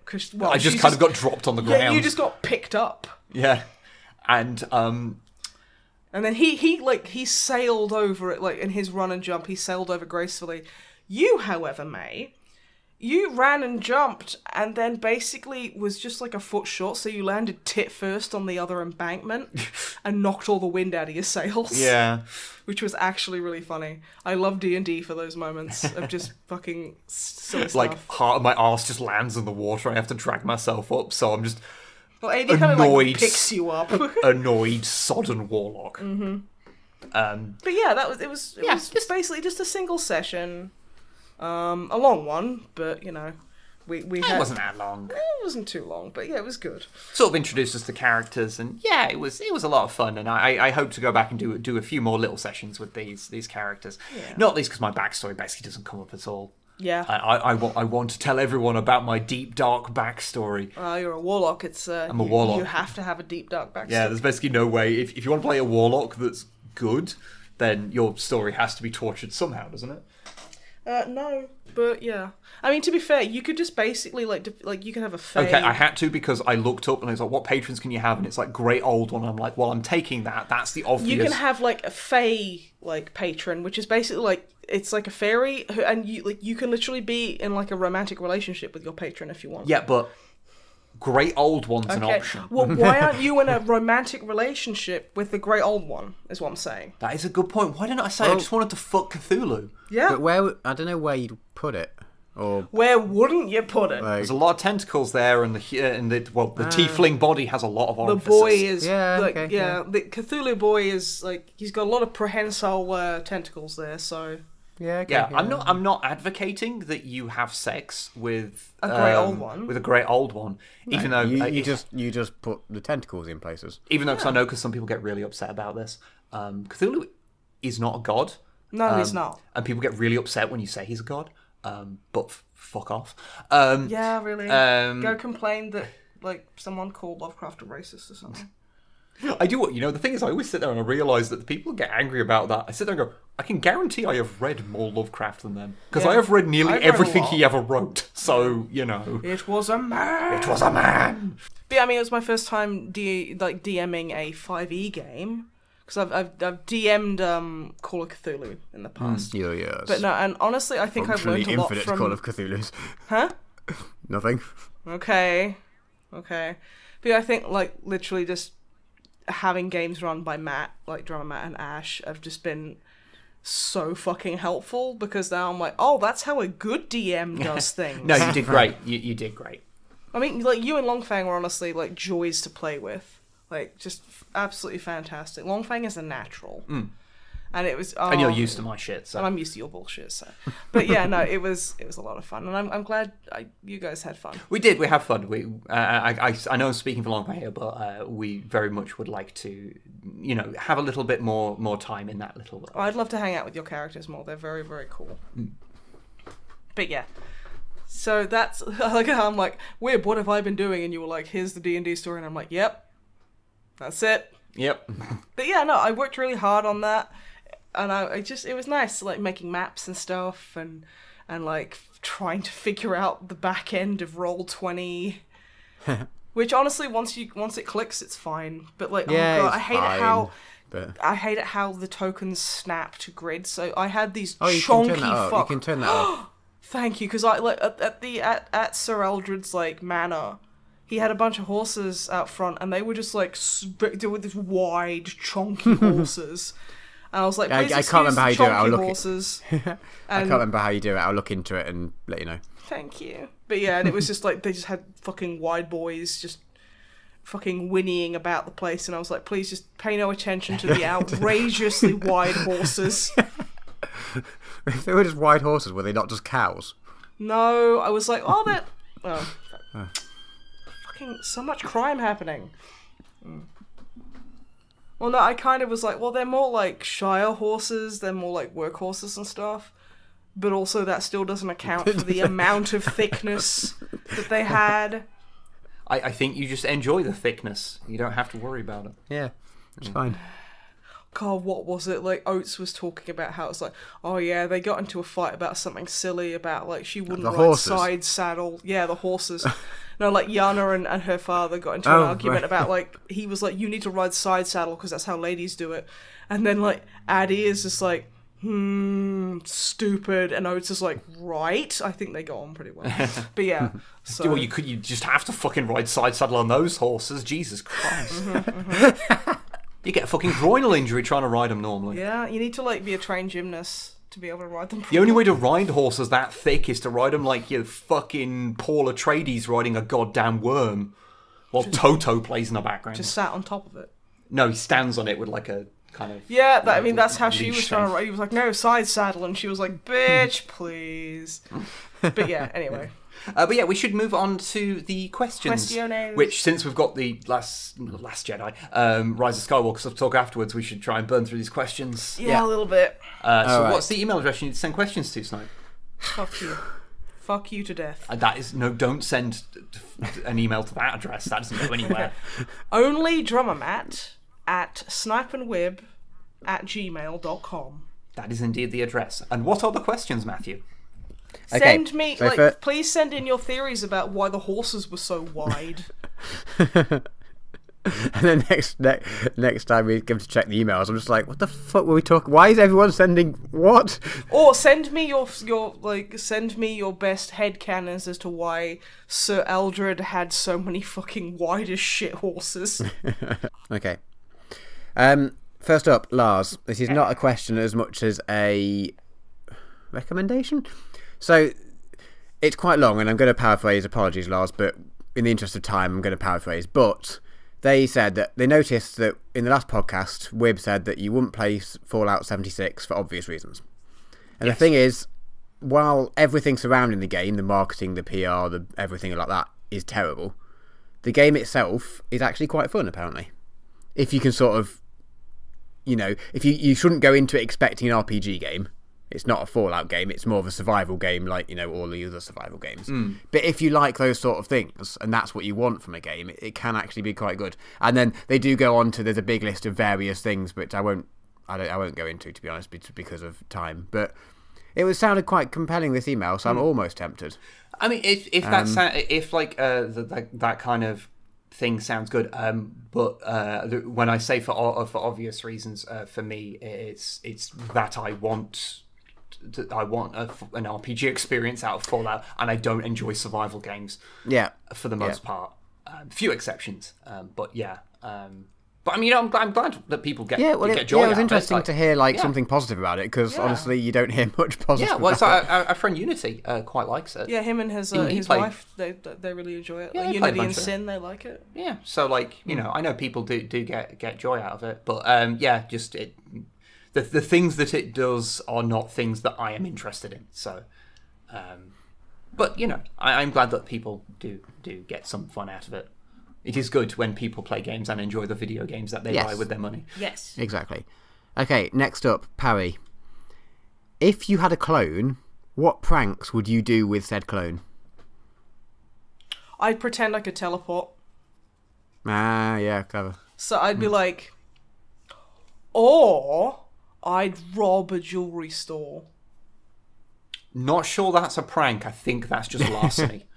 No, and I think that would be considered grand larceny. True. Because I'd be getting all that money. But you could, you go to the local police station and go, hi, I just want to be here to chat about the reasons. I go up there and I'm like, I want to talk to something. You about The Last Jedi. And then I just stand there for ages. And then when they see me on the cameras, they're like, well, she was obviously here talking to the Popo about that good Raylo. Yeah. I mean, maybe we actually think about it, you should go somewhere with cameras, but not actually the police station, because they're that's weirdly suspicious that they've come to the... So, okay, I take back the police station thing. So what I do is I send my clone to Warhammer World with you guys. Yeah.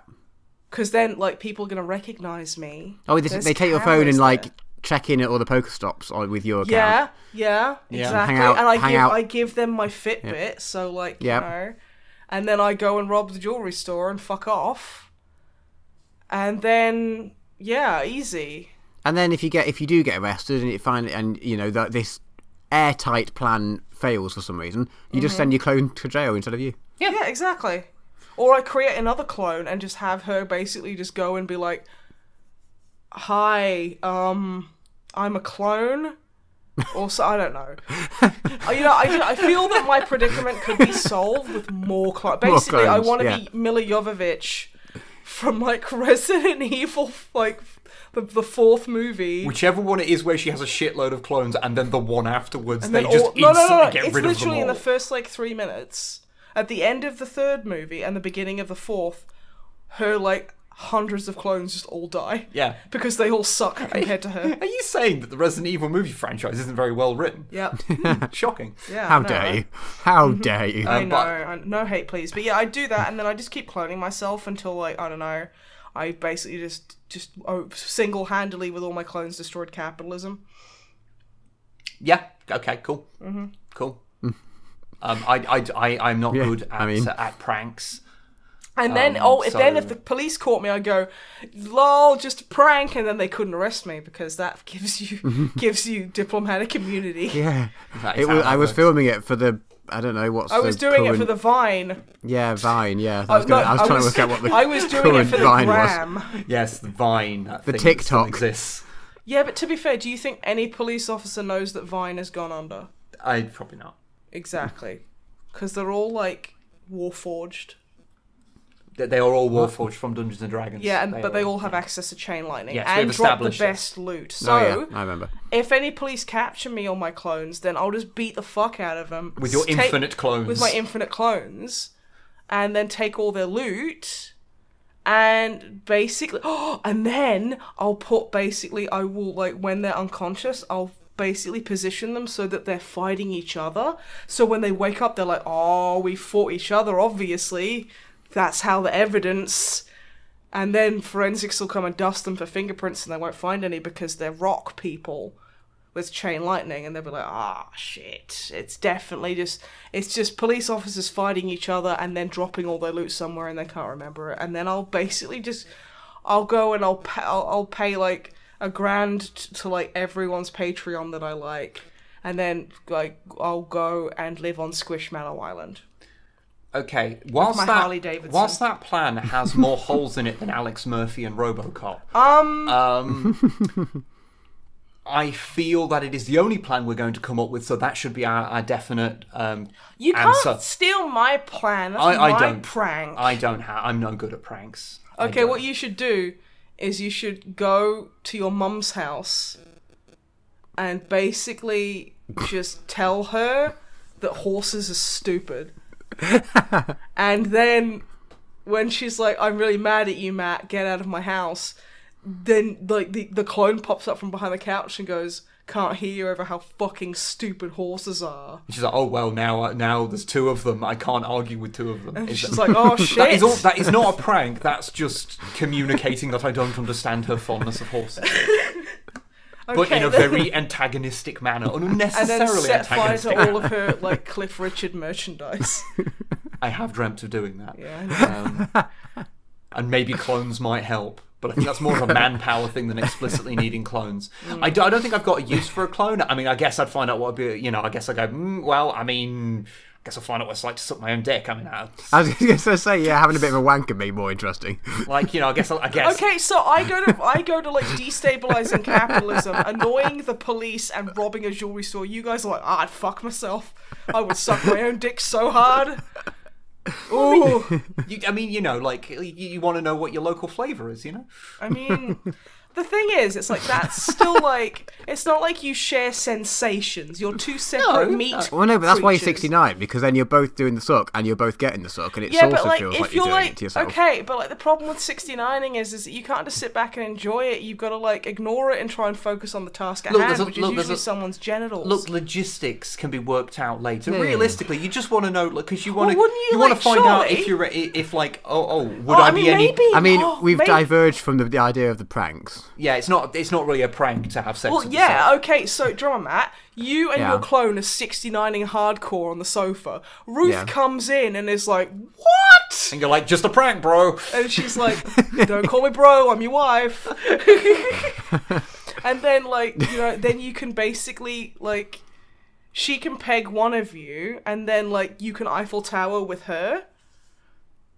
Again, not really a prank. Oh, and then like put hashtag fail army on it or something. Then does it become a prank? Then 9CAG will steal it. Yeah. Matthew, for the love of all that exists, please. I didn't move think us on we'd be to a talking different about you question. guys cloning each other so you can suck your own dicks. I haven't given my prank yet. Yeah, what's Drama Matt's Oh, prank? well, if you want to keep us in this fucking intellectual cul-de-sac, Yeah, I do, actually. Yeah. Thank you very much. We need to questions hear. are my time. Yeah. No, mine's a very easy one. You know the one where you like tap someone's shoulder and they look, but you're actually the other side. Yeah. I'd do that, but then they'd look and I'd be there. But then they'd look, but then I'd also tap them on the other shoulder and they'd look and I'd be both sides. Okay. Yeah, see, I thought prank. you were gonna go. I do the tapping on the shoulder prank where I tap them on the shoulder, they'd look over at me, and I'd be sucking my own dick. A bold strategy. And then like your clone is like dabbing while sucking your dick. I mean, it sends a fucking makes it a message. I don't know what the message is, but like people are, they know you mean business. I think that this has really proven that I don't know or care what the fuck a prank is. No. It's just, hey, look at me sucking my own dick.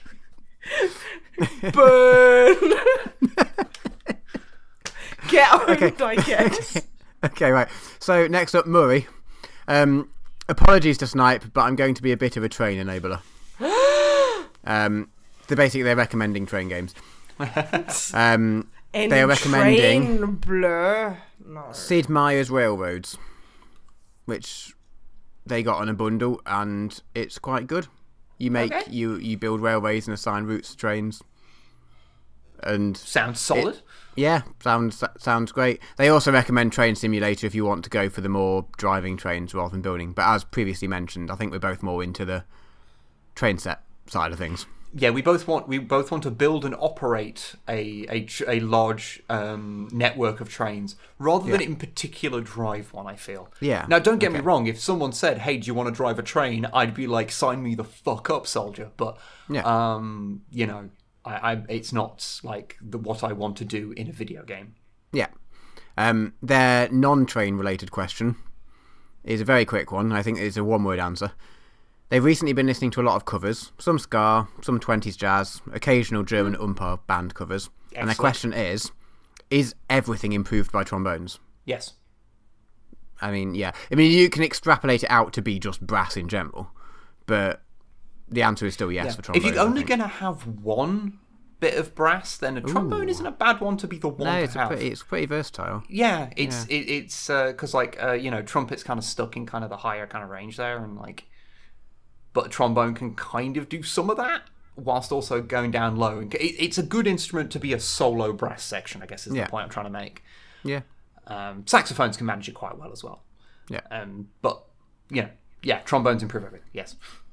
I have yet to see any. I have yet to see any musical genre, event or funeral, like prove this incorrect. I thought you were going to. I have yet to see anything that can't be improved by a trombone, and I was going to say keyhole surgery, but then you added musical, and I was like, well, fuck, I'm out of ideas.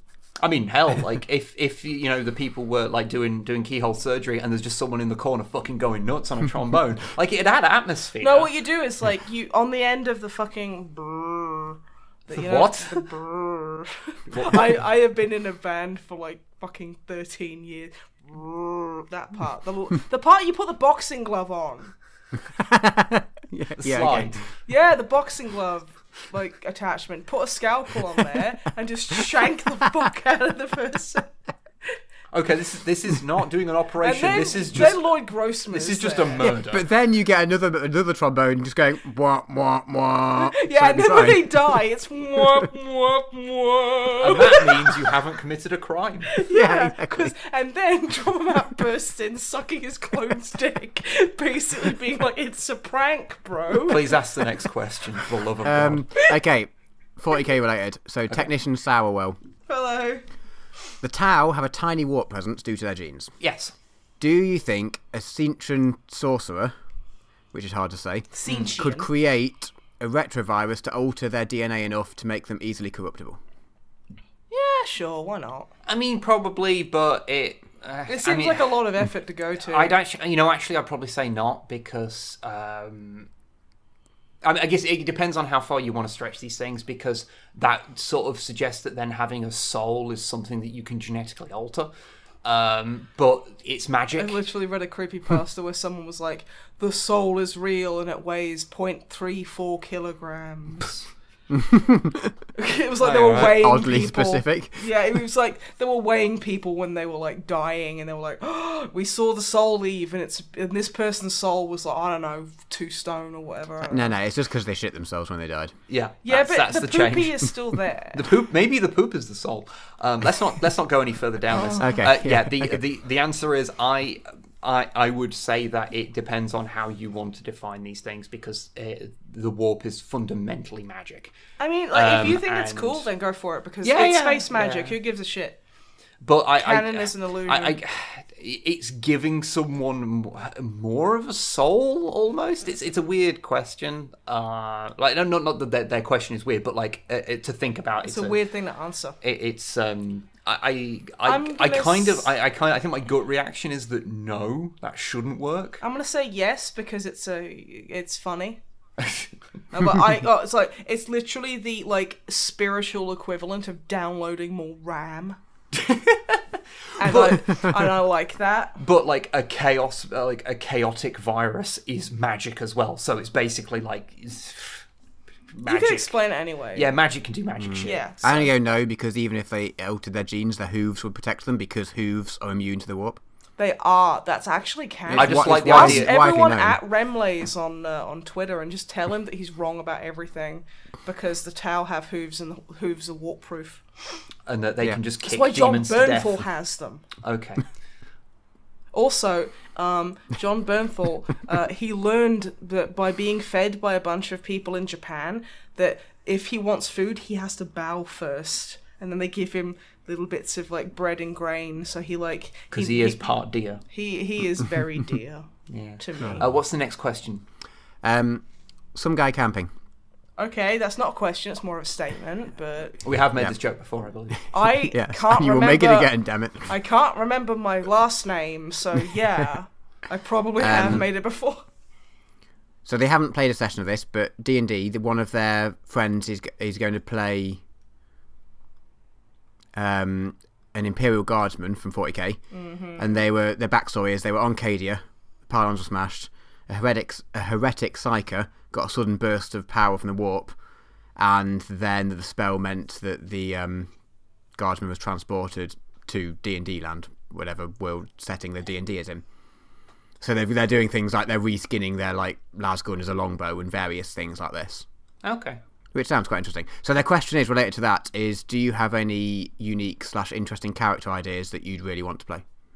Yeah, but my D&D group is here, so I don't want to...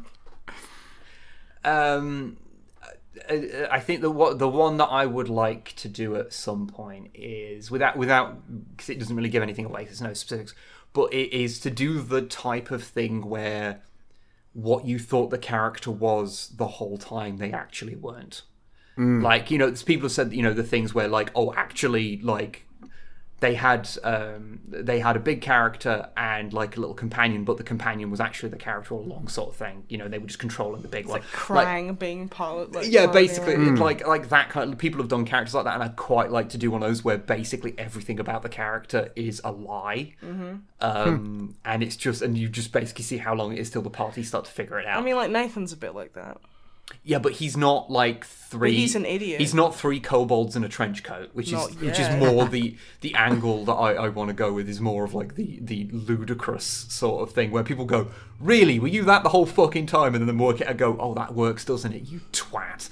I basically want people to be like impressed and annoyed with me. You want to do a Sir Barrington? No, Sir Barrington was. Because I love yeah, but Sir Barrington was Barrington. upfront about what it was.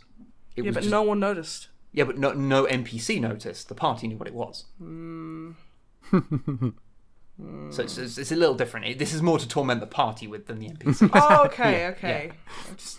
I thought they just asked like. No. Like, this is explicitly the party doesn't know what it is, and you reveal it at the end. Like, your character sheet is crazy secret because basically it contains too much shit on there that would spoil it. Okay. I mean, you're saying that the enjoyment will be in the twist when everyone found out to wind up the party. The actual enjoyment for you is that now every single character we play with you as, we're going to be thinking, is this the one where he's doing that? Yes.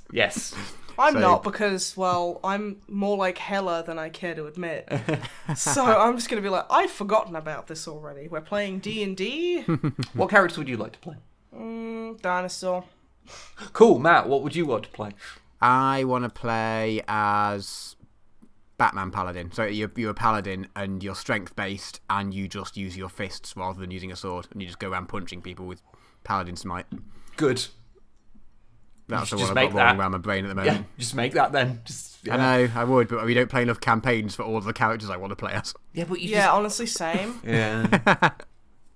Oh, I'm just waiting until I get to play the fucking one for the other thing. I need to ask Sarah to roll a character for my campaign that we'll be doing. The MisanthroPod will be doing. So, anyway, yeah. Okay. Yeah, I've got other ones rolling around my brain, but it's like you said, I don't want to say too much because I don't want to spoil it for you guys. Mm-hmm. Yeah. But yes, there is lots of good ideas. I like the guardsman in D&D land. Yeah, that's interesting. Robert, this isn't a question, but it's a recommendation. There's an app, which is also a website, which I found out, where you basically create a character sheet and then you get to customize the pixel art for the character portrait. Oh, is this called, give me a sec. Give me one fucking second. You should probably remember because I have not... Is this called Reroll? Yes, that's the one, because I forgot, I copied that sentence, but I forgot to copy what it was actually called. Yeah, it's called Reroll. I remember because the dev posted in in like the D&D subreddit a while ago, and I downloaded it, and it still won't let me use it. Oh, really? I keep trying like every couple of weeks. I used it, but it's paid. There's a free. You can do a free where you have one character and the options are limited, and then you have to pay to get more. And I had a quick play with it, but the free version's slightly limited. Yeah. Which isn't a bad thing because if somebody's they've got to make paying money. For it, it's fine. Yeah, no, I'm not having to go at that at all. But like, as much as I can do that, I also want to pay you to draw my character. So I don't want to pay this other company to do it. I have like one commission on the go right now, so I can't. If you want to like. Yeah, I've been meaning to send you details and then kept forgetting. Sorry. Okay, we'll do it after the podcast, and then I'll get on that. Okay, but if you don't happen to have a friend who's a good artist, this is. You don't, but you're still willing to pay me. I have many friends who are artists. Not me. I'm speaking to both of them right now. Okay, fair. That's what we say. I have many friends. I'm speaking to both of them right now. I mean, but yeah, no, it's a good recommendation. I have like 5 other friends. I am a fucking hermit. It's ridiculous. You're a Kermit. Misanthrope. Hermit. The word is misanthrope. Okay, last up, Cody. Hello.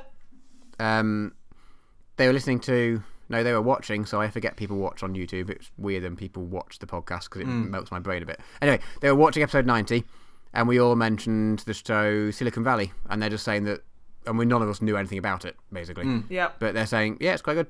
Okay. It's, if you enjoyed Office Space or King of the Hill, it's by the same bloke. That's my purse. I don't know you. So, that is basically all I know about King of the Hill. The best thing about King of the Hill is that is Bobby Hill, and the fact that there was like a space of like a couple of months where Drama and I would just say, "That's my purse, I don't know you," and then one of us would just die laughing. Yeah. It's not as good as the nun pizza with left beef I nearly fucking killed you with. Yeah, that's the best. So nun pizza with left beef is a kind of it's in the Tumblr Hall of Fame for just shitpost majesty. It is somebody got like high and ordered and like on the special delivery instructions for a pizza, basically had nothing on it at all, no base. It was just the dough, and it was like, what do you? It's one of those ones where you can have like, the left side has like pepperoni, but the right side has pineapple. They literally just had nothing on it, but they had beef on the left hand side. So it was nun pizza with left beef. I sent that as an image to Drummer Matt one day. Just literally middle of the day, I was like, I've just remembered nun pizza with left beef is a thing. Sent it to him. I get a text like fucking 15 minutes later going, "You fucking asshole, I nearly fell down the goddamn stairs." Because it caught you off guard. So yeah, I nearly killed Drummer Matt with a meme. It won't be the first time, won't be the last. You sent it and then you dabbed and yelled prank and then it was fine. It was fine. And then you were just sucking your clone's dick for some reason, and I was like, why is this synonymous with pranks? Cody's very last thing was, the question related to this was, did you enjoy Office Space? And I honestly don't know what Office Space is. It's Office a movie. Space is a movie, you dweeb. Did you enjoy it? Should I watch it? I ain't never seen it. My brother likes it, though. I've seen it. I remember it being quite good. It was a while ago I saw it, though. Yeah. People beat up a fucking, like, photocopier. I mean, I get it. Oh, fuck, I get it. Yeah, right. Yeah. It's it's got is it John C. McGinley, the guy that played John Dr. C. Cox? McGinley. Oh, yeah, okay. He's cool. He's in it. Isn't he? Oh, I'm sure he's not. I think. I seem to remember him being in it. Maybe I'm misremembering. I don't know. It's been a very long time since I've seen it. You know what? I'm just gonna IMDb this bitch. I think it's fine. We know one fact about it, which may or may not be a fact, and I think that's fine. And it's very on brand for this podcast, so. Yes, he is in it. He's He the guy is. with a mustache. There he is, yeah. The thing about John C. McGinley is that he's so jacked, but he's also a really good actor. So, like, in Identity, he's playing, like, this really nervous, nerdy dude who's, like, always, like, oh, no,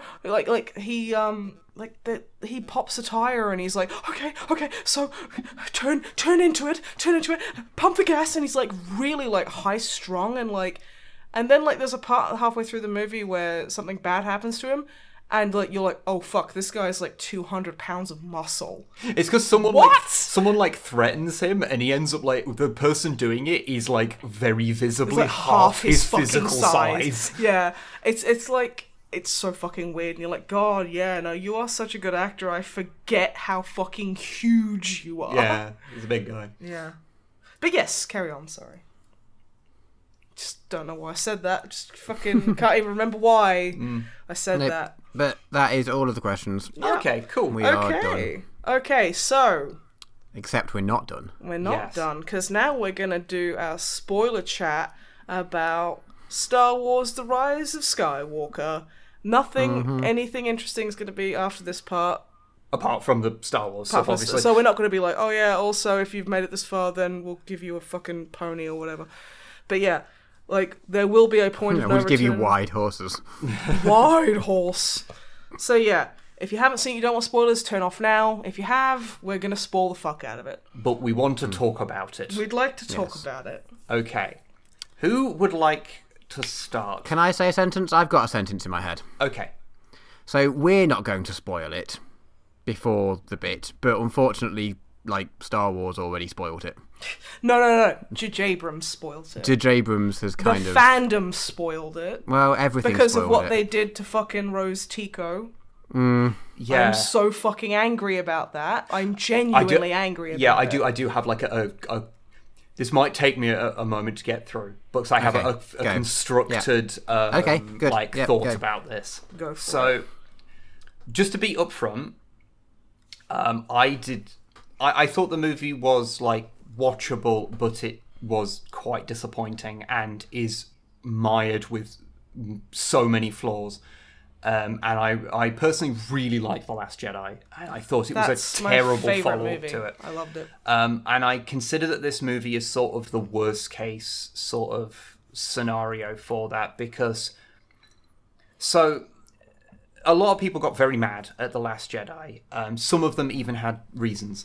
That weren't just women. Yeah, there was, but because the last movie, a lot of its critique, which is being very generous to call a lot of what happened critique, because it received such mass hatred from certain reactionary parts of the internet, it meant that it became a movie that was basically impossible to have an actual earnest conversation about, because it sort of just boiled down to in either you loved it or you hated it, and people that hated it were misogynists, and people that loved it were the woke people, and it's a lot more, it's a lot more nuanced than that. But also there was a lot of misogyny, like a ludicrous amount of it, and a lot of racism, and it was a fucking shit show, and it had been boiling up since The Force Awakens as well. Yeah. So there was a lot of bad shit that had been roaming around, and I think The Last Jedi was just like a fucking head of like a lot of poison that had been brewing for a while. And The Last Jedi was, even if you didn't personally like it, it followed on from the ideas of The Force Awakens. And just to be clear, you could have not liked it for not these reasons as well. We're not saying if you didn't like it, you are this. And I guess likewise, you could also like it and be a racist. I guess just to it doesn't Just cover all bases. Just kind of putting in place that there was. I just don't want people to think we're accusing them of something. Totally fair. Because there was this like real hate campaign against it that was largely unfounded. A lot of it was just bullshit. And it sort of meant that the actual conversations about the movie basically weren't able to happen. I personally thought it was really good. It's not, it wasn't without flaws, but it was good, and it followed on from the ideas of The Force Awakens and elaborated on them and did some interesting things with it. Now, the problem with The Rise of Skywalker coming out is that you feel bad about saying bad things about it because The Last Jedi had so much disingenuous bad shit said about it that you feel kind of like bad. You're like, I don't just want to be the person that's complaining about Star Wars because I got so annoyed with people being shitty about it. But this movie is really quite bad. I just like, I really want to like not hate on it, but I think the only things I have to say about it are bad. It's not completely devoid of like fun moments. It has some good moments, like, I hate the fact that Rey is a Palpatine. I hate that. I hate that so much, and it's like, no, make it so she's nobody. Her being no one was great because it was fantastic because it stopped the whole fucking the fucking lineage problem that fucking Star Wars has. The Skywalker fucking dynasty. I'm so fucking sick of it. And it's like, no, that's really cool. And I know she's not a Skywalker, but fuck off. Like, it's like, oh yeah, she's Palpatine. It's like, oh, fuck off. And I like it how like evilness is apparently genetic.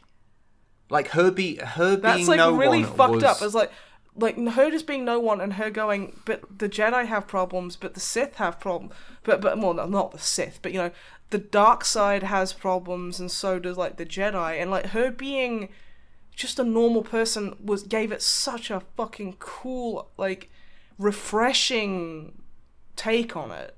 And this whole thing of it ends on the whole idea that just because Luke Skywalker has died doesn't mean hope has, because the Force is controllable by anyone. It democratized you don't the have Force. to be a fucking Skywalker. Yeah, and I thought, and that was just a really nice way to end it, because it basically it ultimately put out an idea of that anyone can be a hero. Yeah, and then just go, oh yeah, no, you're a Palpatine, and because you're a Palpatine, genetically you are evil, which I think is really disgusting. It's like, okay, that's not a good message to send. It's like, oh yeah, like her like critique and her dislike of certain practices within the quote unquote good guys like regime. Oh, that's just because she's genetically not a good person. Was really stupid.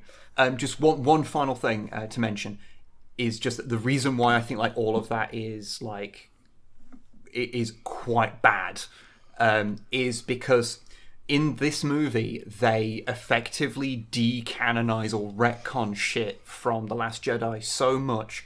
The fact that they put Rose Tico into the background, and I know some of these things is do like with Carrie Fisher's passing that screwed up some kind of things in the plot and things like that. I'm aware of that, but like the way things got structured, it basically came across like the entire movie was a capitulation to that toxic element.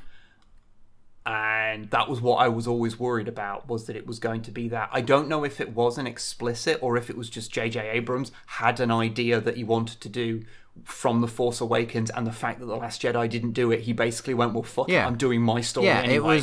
It was in essence a weird all-out war between J.J. Abrams and Rian Johnson. And Rian Johnson was like, okay, I liked what you did with The Force Awakens, but I'm going to make it its own thing, rather than just like The Force Awakens was fine, but it was just A New Hope, and it was it was what it needed to be, but then it could have gone off in an interesting direction, and Johnson did that, And then J.J. Abrams was like, nope, all the things that you said make it interesting. I'm going to spend this whole film almost telling the audience, oh, you know that thing that was interesting? Nah, that's not here anymore.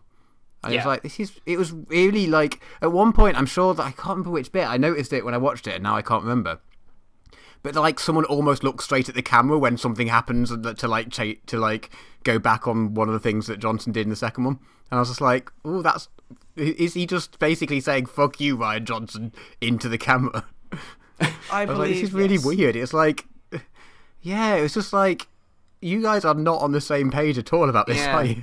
That's what bothers me, because it's probably not the case that it is like them just bowing to the toxic elements. It's probably not like like I say, it's just J. Abrams doing his thing. But yeah, the fact that it feels like that is just disappointing. I think more than anything else, because it meant that the narrative just kind of fell flat, because it had to effectively be retcon episode 8 and episode 9 at the same time. And it was just a bit because of that, I felt. But yeah, that's like my before getting into like individual nitpicks, that's sort of like my overarching sort of feeling about it. It was just kind of a bit It just, to me, felt like it was like two different movies crammed into one. It's like, you remember X-Men First Class, how there was like moments of what was the Magneto solo movie, and you were like, this is interesting, I like this. And then the mashup happened and just snapped you out of it. It felt like that, and it felt... So, like, full disclosure, for some reason, this movie literally sends, like, just talking about it, sends me into an anxious fucking wreck. And I think it's because I think Ray and Ben Solo make it an amazing couple, and I really like their kind of like stories and how they kind of like I like the Force dyad is cool. I like that a lot. But I know a lot of people basically, like, the toxic element, basically just label that as like the same kind of disregard that they do with quote unquote mummy porn. It's basically, oh, of course you'll like that. Girls like that shit. And it's like, no, I think Kylo Ren is an incredibly interesting character, and I think Rey is an incredibly interesting character. Like, especially because like Daisy Ridley and Adam Driver are fucking crazy good actors. And honestly, just like it just kind of sucked seeing them deal with such a shit time in this one. And it's like, yeah, like the whole like bit at the end where like they basically kiss, I thought was adorable, and it was really sweet. And but I do feel that that whole scene was just completely fucked. It feels like editors, you'll get me here, where there's like 3 different editors who haven't watched through the segment they're editing and just go in and do whatever they want. Yeah. It was so disjointed. Ben gets thrown away immediately. He literally doesn't have a line of dialogue after he gets redeemed. No. And it's like, that's fucking garbage, and it... Oh no, sorry, he goes, ow, I think. I think he says ow. Ow. Yeah. He maybe grunts a few times. Yeah. There is actually, while we're on this scene here, actually one of my favourite bits of the film. Just because I do want the lightsaber behind the back. Lightsaber that thing, was that was so cool, right? Like, that was like, just because we've learned throughout the film, and a bit in the last one, that when they're having this weird force connection, telekinesis-y, whatever, not telekinesis, that's moving things. Yeah. Telekinetic, psychic link. Psychic, whatever it is, that sometimes bits of the environment get passed through that too. They can touch each other and interact with each other. But also bits of the environment, so like bits of sand can go across, or the like various other items. Or Darth Vader's skull for some reason. Yeah, and he's like, oh my god, Rey's in my room. I think it's just the helmet. I don't think it's his actual skull. No, his skull's in there. No, his skull's in there as well. But I do like it's so mashed in, you couldn't like possibly remove the skull out of it anymore. Fair, actually, exactly. So yeah, that's canon. But the bit where they use this to their advantage and pass the lightsaber is fucking cool. So fucking I will give it that. I honestly this is completely nothing to do with the movie, but like you can tell that Adam Driver's had military training, because how he bursts out of that fucking wall while holding a pistol I was looking at that going, that is textbook. Oh my man, that is so well done. But yeah, and I just thought that was really sweet. And I love like how Rey looks when she's like, oh my god, okay, I'm gonna help Ben out. And like you can see them kind of like lock eyes, and it's just this beautifully pure moment. And I just thought it was really, really nice. But it really shouldn't have come after The Last Jedi, where they establish, no, this guy cannot be redeemed. I still think that he should be. I mean, like, fine if you wanted everyone's to keep... got a chance of redemption. Okay, so, like, you literally hear Anakin Skywalker at the end being like, bring balance to the Force, Rey, as I did. And then there's, like, you know, they always put fucking Anakin in there as, like, a Force ghost being like, yeah, I'm watching over you. If, like, because they, honestly, like, Star Wars sucks Anakin Skywalker's dick so hard. Oh, yeah, yeah. And it's like, he killed children, he choked his pregnant wife, he's a fucking monster. He's done many a genocide. Yeah. Ben Solo was a scared fucking kid whose uncle tried to kill him, and, like, he was just like, well, Who all the while was being manipulated. was being, like, whispered and manipulated constantly and just being isolated. And it's like, look, I'm not sitting there going, he had no agency. I'm saying that between Anakin and fucking Ben Solo deserves redemption. Anakin is fucking beyond it. I don't like how he's just, like, fucking deified as a Force ghost all the fucking time. I will say that Anakin's backstory is just as bad. Like, he was totally isolated. He did way worse stuff, though. Yeah, but he also had a lot longer to do it. Okay, fine. I think they're roughly comparable, honestly. Okay. But it's just because we see the movies, the new movies take place in a much shorter space of time than you think. Because I looked it up, I assumed that they occurred over a similar kind of time span to the original movies, where they were over the course of several years. But no, like the three new movies take place over the course of about a year. That's stupid. It should be years. Okay. Yeah, so the span of time that he's been doing bad shit is quite short compared to the like decades that Anakin was doing shit. But I also actually like Kylo Ren. Well, I like Ben Solo because, well, A, he's not Anakin. And B, he's got so much more dimensions to his character than I feel Anakin did. And his hatred of sand. Yeah.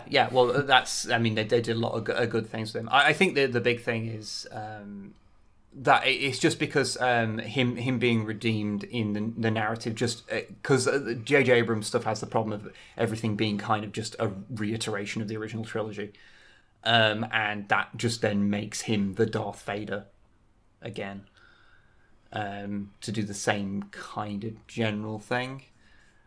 But again, this is a thing where it's like it might have worked better to me if J.J. Abrams had control over the whole trilogy. Like, I think that's what I'm kind of would be most interested to see is what would happen if either Rian Johnson got to direct and write Rise of Skywalker, or if J.J. Abrams had been in control the whole time. I think either way we would have got a much better final movie. It would have been more coherent at least. Yeah.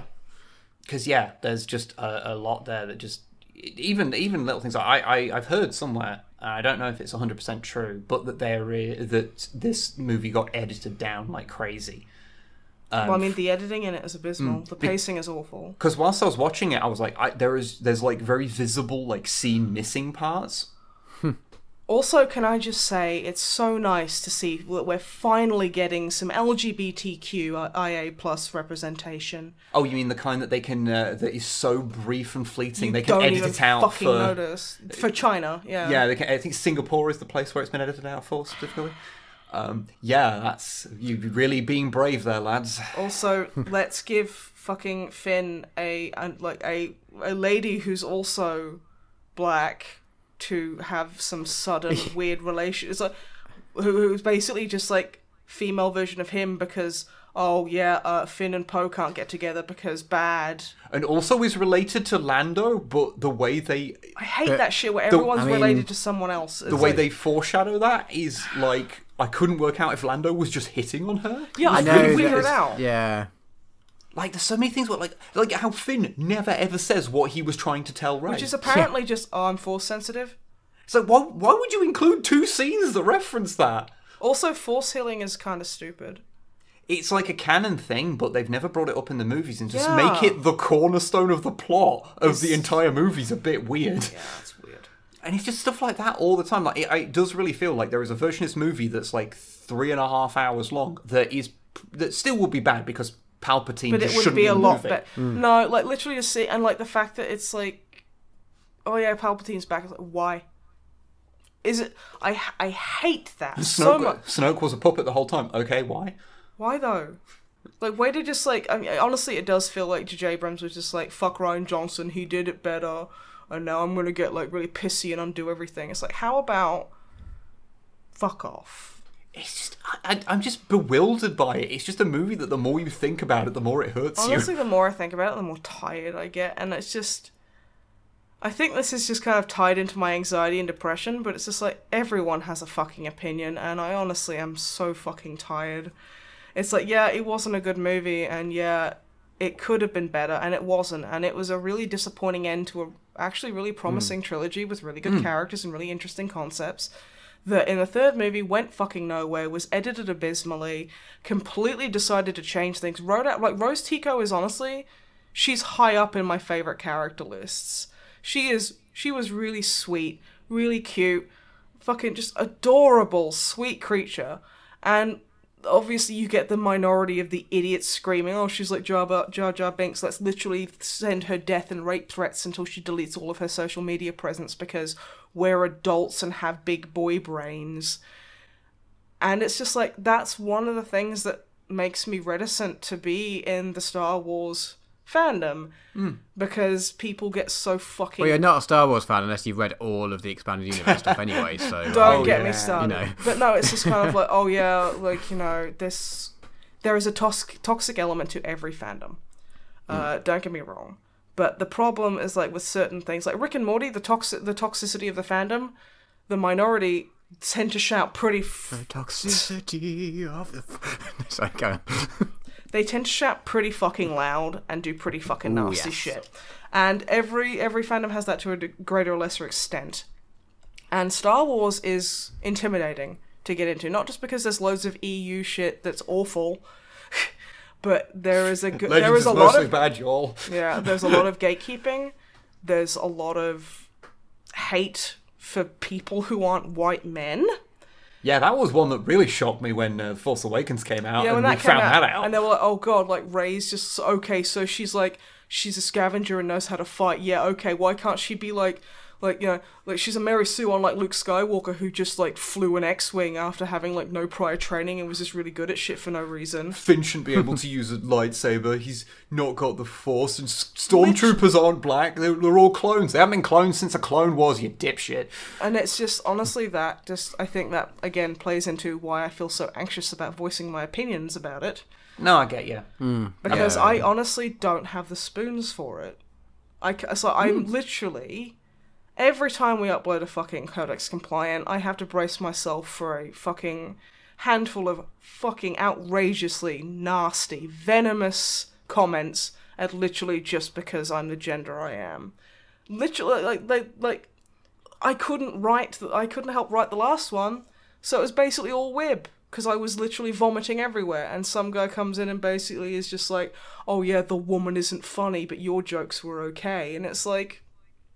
Yeah, I wrote them all in that video. Yeah, and it's like, so when I get faced with that in anything else, I just immediately lose all energy and just want to cry. It's really tiring, I think, you know? I think that ties into what I was saying, honestly, about how the discussion around the previous two movies got so toxic that It was unbearable. I think that's I think that's why people have got so kind of frustrated and like really with this movie, is because it is bad and it's legit got major It legitimately has problems. a hell of a lot of problems. It's but it's the first time I've gone, no, we need a director's cut version of this, because I want to Exactly. see all the shit that you had to cut out, because then maybe things will make sense. It's just incredibly frustrating. Because, yeah, it's like, there were certain bits I liked. I mean, I thought the choreography wasn't fantastic. The fight choreography was way worse than The Last Jedi. It's really was. weird. I mean, to be fair, that throne room scene is, like, my favourite thing in any Star Wars ever. But, like, Yeah, it was just like, it felt like they were fighting instead of any Force bond stuff, because I think this movie was in serious need of downtime, but I digress. Oh, yeah. I liked, the lightsaber Passover was really cool. I mean, I don't know why 2 lightsabers helps you have more Force power than just having one. Is that a thing? No. They're just a stick. They're just literally laser sticks. But you can fight back space lightning if you have 2 sticks rather than one. That's fine. Mace Windu fought back maybe that is like with one. Yeah. So it's not like completely unthing. Also, why did she have Luke's lightsaber back? Well, Anakin's lightsaber, really. Because it got destroyed in The Last Jedi. That's just another one of the things they just went, oh no, it's fixed now. No, we saw the Kyber crystal get shattered. You can't just... She could have built her own lightsaber. That could have been cool, instead of just putting it at the end of the movie. I liked the fact, I liked the fact that they did a big kissing. I liked the fact that, I liked the scene where they swapped the lightsabers. That was really cool, especially because Palpatine visibly defecated. That was cool too. Palpatine's quite good in it. He shouldn't be in it, but he's quite fun. Lit very well. I think it's all that kind of stuff. I also like Dark Rey was interesting because they she was cool. they really did foreshadow the Palpatine thing with like the hood and how she did that and had the Palpatine unlimited power face. It was nice to see Billy D. Williams again. Oh yeah, gender fluid fucking icon. Love that dude. It was nice to see him. And I'm not sure what he's been doing, not the actor, the character, what Lando's been doing on that planet for the last 30-odd years, however long it's been. Nothing, apparently. But... Yeah, he hasn't been there the whole time. Well, he just happened to be back there when they were back there. I think it's more likely that he's been there the whole time, right? Yeah. The movie runs entirely on contrivances. Yeah. And, it was really nice seeing Carrie Fisher again, even if some of the CGI was wonk as fuck. How much of it was stuff that she'd filmed and how much of it was Oh, I'd say, from... Because they said that they weren't going to CGI any of her. They CGI'd her when she's, doing Jedi training with Luke, which I'm not even going to start how much sense that doesn't make. That face was awful, but I do actually know, because I looked it up, if that helps. And most of the shots of her are her head imposed onto a body double. And it's things that weren't used in The Last Jedi. Okay. That's why some of her stuff seems a little bit weird. Nonsensical, not nonsensical, but it's sort of very unimportant because it was basically B-roll footage. There may be some things that she actually shot, but as far as I'm aware, most of her stuff was. But no, I mean, I got super emotional seeing her on screen. I was just like, oh god, I miss Carrie Fisher, y'all. And it was sad, but I mean, it sucks so hard that this is the one she got sent off in, But it was really nice kind of seeing their Force ghosts at the end, which also Ben Solo not having a Force ghost, even though he did the Jedi just fucking evaporate thing. Yeah. So he could go Force ghost. Him not being there is such that feels like there was a change last minute. Kind of thing. I think it was a lot of changes last minute on this. You know what I mean? Didn't it have reshoots 6 months before it was being released? Something that's like that, crazy. Oh really? Yeah. That's some Suicide Squad levels of fucked up. But and it's honestly, it's just really heartbreaking because I love The Last Jedi. That was a fantastic fucking movie. It was beautiful. The fight scenes were fantastic. It had some fun moments and stuff, and it was just Yeah. How has the Force Ghost tech got worse between movies? Yoda looked great. He did. Yet Luke in this looks really we'll just pass a blue filter over him. He's he's got a blue neck curtain over him. Yeah. He's sup, it's me, Luke Starkiller. Base. But no, it's just I did really like Rey's lightsaber at the end, although I was kind of a bit cranky she didn't have a Darth Maul kind of thing, because she fights with a stick. I choose to believe that we only saw her ignite one side of it, because Darth Maul's thing could be ignited separately. Headcanon accepted, that was cool. Yeah. And also, I did Dio. No, thank you. Because it's a droid with anxiety. Yeah. I thought the design of him was a bit shitty, but I thought just the... he was quite cute. He was cute, and he was no, thank you. Like, 'cause doesn't like an animal like go to sniff him, and he's like, no, thank you. Yeah. yeah. And it's like, okay, that's really sweet. I like that. That's cute. Yeah. But yeah, like, that's the thing. There was like, I think because of The Last Jedi being so good, it makes this look so much worse in comparison. Yeah. And that just makes me sad. Like, if this had have come out like with like the prequels, I don't think it would stand out anywhere near as bad. But just this, it's just disappointing. I think It just honestly, it just makes me sad. It's like, it's not even like funny. I can't even make jokes about it. I'm just like, no, it just makes me feel fucking sad. Like you know, it's okay though, because at the end of it, where that random new person appears and gets a weirdly large amount of screen time, definitely saw where the lightsabers are buried, and she's obviously Luke's cousin or some sort of bullshit relation. Oh no, that's Luke's like you know, great auntie twice removed. Yeah, or something. Or he's also related to Palpatine, and now she's got 2 lightsabers that she definitely saw where they were buried. So, you know, we've got episode 10 set up, so it's fine. just that old lady just murdering Tusken Raiders with 2 lightsabers. Yeah. She is the new like fucking Darth Vader.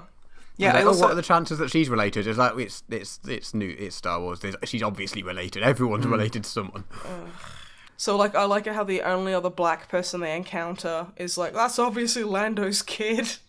Yeah. It's like, oh, I mean, did they ever say that in the film, or is everyone just assuming that? no, because... she's supposed to be Lando's kid. Yeah. In the visual dictionary, which is basically the thing that has told everyone like the questions that they had, apart from, you know, why is Palpatine back? None of this makes sense. But the little things where you go, what the fuck were they on with that? That's answered a bunch of them, and it basically strongly implies that she's related to Lando. Oh, okay. And it means that it's not just an old man hitting... Everyone's related to everyone, yeah. Yeah, it makes it not just old man hitting on Honestly, a woman. I'm just surprised that fucking Finn and the lady weren't related, or like half brother and sister, because apparently the only people who know black people are other black people. Yeah, that's a bit unpleasant. Yeah, it was like, for like full transparency, I do not believe that's what they intended at all.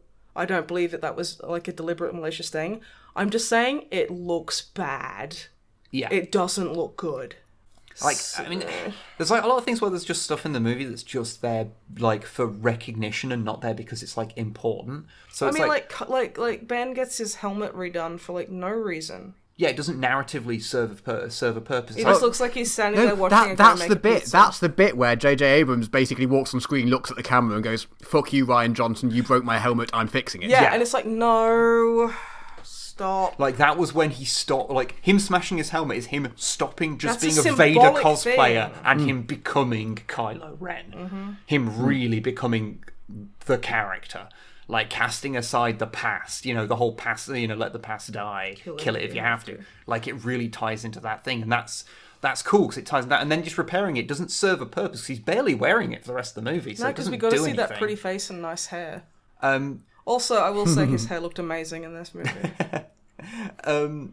But, like, there's lots of little things, like, oh, we see the Ewoks again, okay, big fucking whoop. It ends on Tatooine, okay, why? It starts on, like, fucking, what's it? Oh, it starts on Mustafar, not that you'd know that. It starts on Mustafar, yeah. Like, that serves no purpose.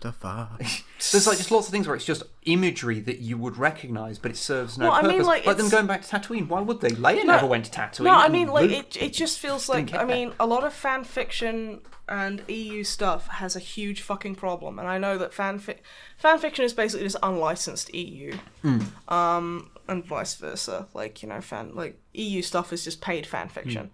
So, like, I'm not throwing fanfiction under the bus. And it's like, everyone's related to like someone famous, and that's just a staple of piss poor writing. And it's like, oh yeah, I'm Rey Palpatine. It's like, fuck off, are you? That's really stupid. Oh, and then like, fucking this woman who like is just there, she just happens to be Lando's kid. Like, or like, oh, they're gonna let's end the movie with Rey going back to Tatooine and burying lightsabers. It's like, Tatooine, narratively, like, nor emotionally to the character of Rey, doesn't mean shit to her. Why wouldn't she go back to the place she was trained? That means something to her. Yeah. That's like, that's where she spent time with Luke. That's where, you know, she had all like the Force bond flirting with Kylo. That's like, That's an important place. That was where Luke died. Why not there? Make a memorial to him. Because it doesn't go back to the originals. Yeah, and that's the thing. literally it. So it's like creepypasta shit. They always make it stupid so that you can draw fan art of it. You know what I mean? It's always got to be tied into the wider thing. It's always got to be tied into something. It's always got to be like really dumb and weird. And it's like, just stop tying things into everything. Things can be completely unrelated, which is why Rey just being a nobody meant everything to me. And like the whole fucking, they sold you for drinking money to protect you? Like, mate, who the fuck wrote that line? Someone who was desperately retconning The Last Jedi. Jesus Christ. Like, I think that's, as I was saying, like, it's a movie that the more you think about it, the more frustrated you get with it, because there's just so many little bits where you go, why did that happen? Why did that character do that? Why did no one notice, even, like, why did Finn not say, like, oh, by the way, Chewbacca's on a different ship? Because as far as we're aware, he totally would have seen which one he'd gone on. You know, when they wiped C-3PO's memory and then it didn't matter that he had his memory right. Whatever. It just meant he had, like, 2 hours wiped, and that was about it. And then, like, there's the part where, like, he's carrying Chewbacca's gun that was in the trailers, and it was like, oh, why has C-3PO got Chewbacca's fucking crossbow? Yeah, it was on the poster. Yeah, oh no! And then it was like, oh, he was probably gonna actually die. And then they just went, nah. We can't. Also, like, fucking, it turns out Dio is, like, fucking Chewbacca's son. Wasn't it also good how Dio had a map the whole time, so, like, a quarter of the movie didn't matter? Yeah. And because Palpatine is back, the original movies don't matter. Well, Anakin bringing balance to the Force doesn't matter. Yeah. Who did the Emperor fuck? Did he go out to a bar? Did he go on Tinder? Be like, fucking, like, super, like, legit nice guy looking for, like, fertile field in which to sow my seed. It is. Unless we want to sit here and just rag on it, because, like, we could sit here and just complain about everything. Oh yeah, we could probably go through it in order and bitch about every bit. I think that's the thing. Like, it is that sort of experience, and it'd be as long as the movie needed to be. I think that's the big thing. Like, ultimately, like, it's not gonna ruin my life. It's not gonna make me dislike Star Wars. I'm not gonna fucking still be talking about this in like 2 years' time. Like, yeah, because you don't run a skeptic YouTube channel. Well, yeah. Like, it's not the end of Star Wars. It doesn't matter. I mean, honestly, the thing I've just taken away from this is just like, I'm just gonna pretend that this movie didn't happen. I'm gonna pretend that after The Last Jedi, the fan fiction in my head where it goes really cool and they have big cool lightsaber fights, and then Reylo is canon and she's still nobody, and then Leia gives her life so that Ben can live, because she's like, I love my son even though he's a bit of a fuck up. And honestly, I said it on Twitter as a joke, but, you know, who hasn't wanted to stab their dad? Like, you know, your experiences may not be universal, but I do appreciate them. Thank you, I appreciate it. So, like, you know, I'm just gonna pretend that the third movie didn't, like, Episode 9 didn't. And to be honest, The Last Jedi ends in a place of hope. It ends in a good place. It's anyway. A down place, but it's still one of hope. Yeah. So it's still like that would be a satisfying place to end it. Certainly more satisfying than this fucking movie. Yeah. Also, Rose Tico is beautiful, and she's like. She deserved so much better. She deserves so much fucking better. What a lovely character. Should we wrap up now? Yeah. We're almost at 3 hours. Yeah. So. I would say we could just sit here and bitch about it, but, like, there were a few things that I liked about it, and honestly, I'm just gonna keep enjoying my little headcanons and where I think it should have gone, and just ignore Episode 9. Yeah. And hope that, you know, that Disney fucking learns something about Disney won't learn. Disney will make money off it. So the thing is, I want, like, the best thing about new Star Wars is merch, and I've literally, like, there's no merch for this movie. It's really weird, actually. Yeah, there's been a weird lack of merch. The Kylo Ren lightsaber I bought with my Christmas money was from The Last Jedi merch. Yeah, even in like the Disney store, which usually around a there's, Star like, Wars nothing. release is like There's full. like, there's like a Dio like toy, and then that's basically it. And you can get like the Ren masks with like the red like fixie paste in it. And that's like it. That's like, you can barely get fucking anything, and I'm like, but I have been really eyeing up this thing in game, which is like a Star Wars gift set where you can get like the phone stand like thing, because like they have them in another shop, but they don't have Kylo Ren, and this one has a Kylo Ren ring stand that's silver, and I was like, and it's got Kylo Ren socks, and I'm like, and it's got like Kylo Ren coasters, and I'm like, and it's got a Kylo Ren notepad, and I'm like, but it's like 20 quid, and I'm like, that is fuck! like 4 times as much as that should cost. I mean, it was 14 quid at the post-Christmas sales, and I was like, ooh, I'll see if it goes down, and it literally went up in price, and I'm like, oh, fuck this.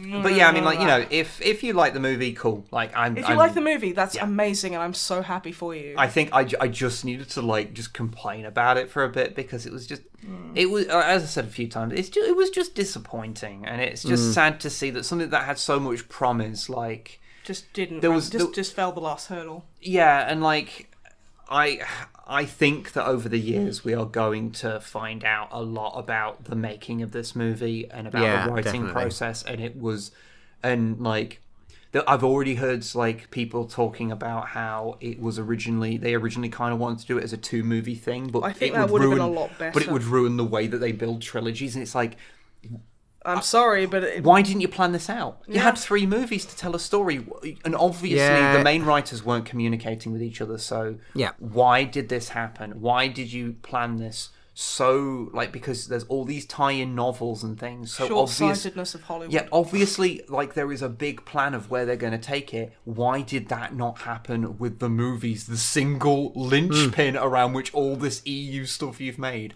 Why was it not worked out? I want a director's cut. I have never said this before about Star Wars, but I want to see the extended version, because I want to know what the fuck where the explanations for everything that's just not explained. Like Palpatine coming back, like why Snoke was just a clone. Well, if you played the Fortnite like tie-in, you would know why Palpatine's back. Is that real? I don't that even know is if that's a a real real thing or fucking not. thing. Oh fuck! Why really? In the starting scroll, that references an event in Fortnite as canon in Star Wars. You know how it says that Palpatine was like his voice was heard. It was the dead speak. Oh it was heard in Fortnite. Yeah, I did read that. It was like, so imagine like what? Palpatine flossing over like Ben Solo's dead body. Oh my god! Yeah, like if in a good movie, you'd go, that's a ridiculous show of the excesses of like tie-in marketing, and it's funny, but whatever. But in this movie, it's just one. It just means that the very first line of this kind of disappointing movie is already a little bit upsetting. Heyo kids, let's fucking floss to victory by buying fucking cosmetic items. And of course, it's a funny thing because if you'd never heard about that, it wouldn't even. All you'd go is like, yeah, I was quite happy knowing about 30 seconds ago, not knowing about that. Good, let the hate flow through you. It's like Lovecraftian knowledge. You're now burdened with it, and it will slowly send you mad. Oh, thanks, guys. You've completely ruined the film for me. Oh yeah, because it didn't do that itself. It went from being forgettable to just being actively vindictive on a personal level. Oh god, I will say, opening line, the dead speak, strong opening line. That's fucking powerful. I actually don't mind that. That's a strong campy line to open this opening text crawl that are based on like the old serial text crawls that were campy. Yeah. So you know what? You know, I will say my favourite part in any Star Wars ever, and honestly it's in every Star Wars, is when the opening text scroll comes up and there's the big swell of music. I always look over at you and see you grinning like a little kid.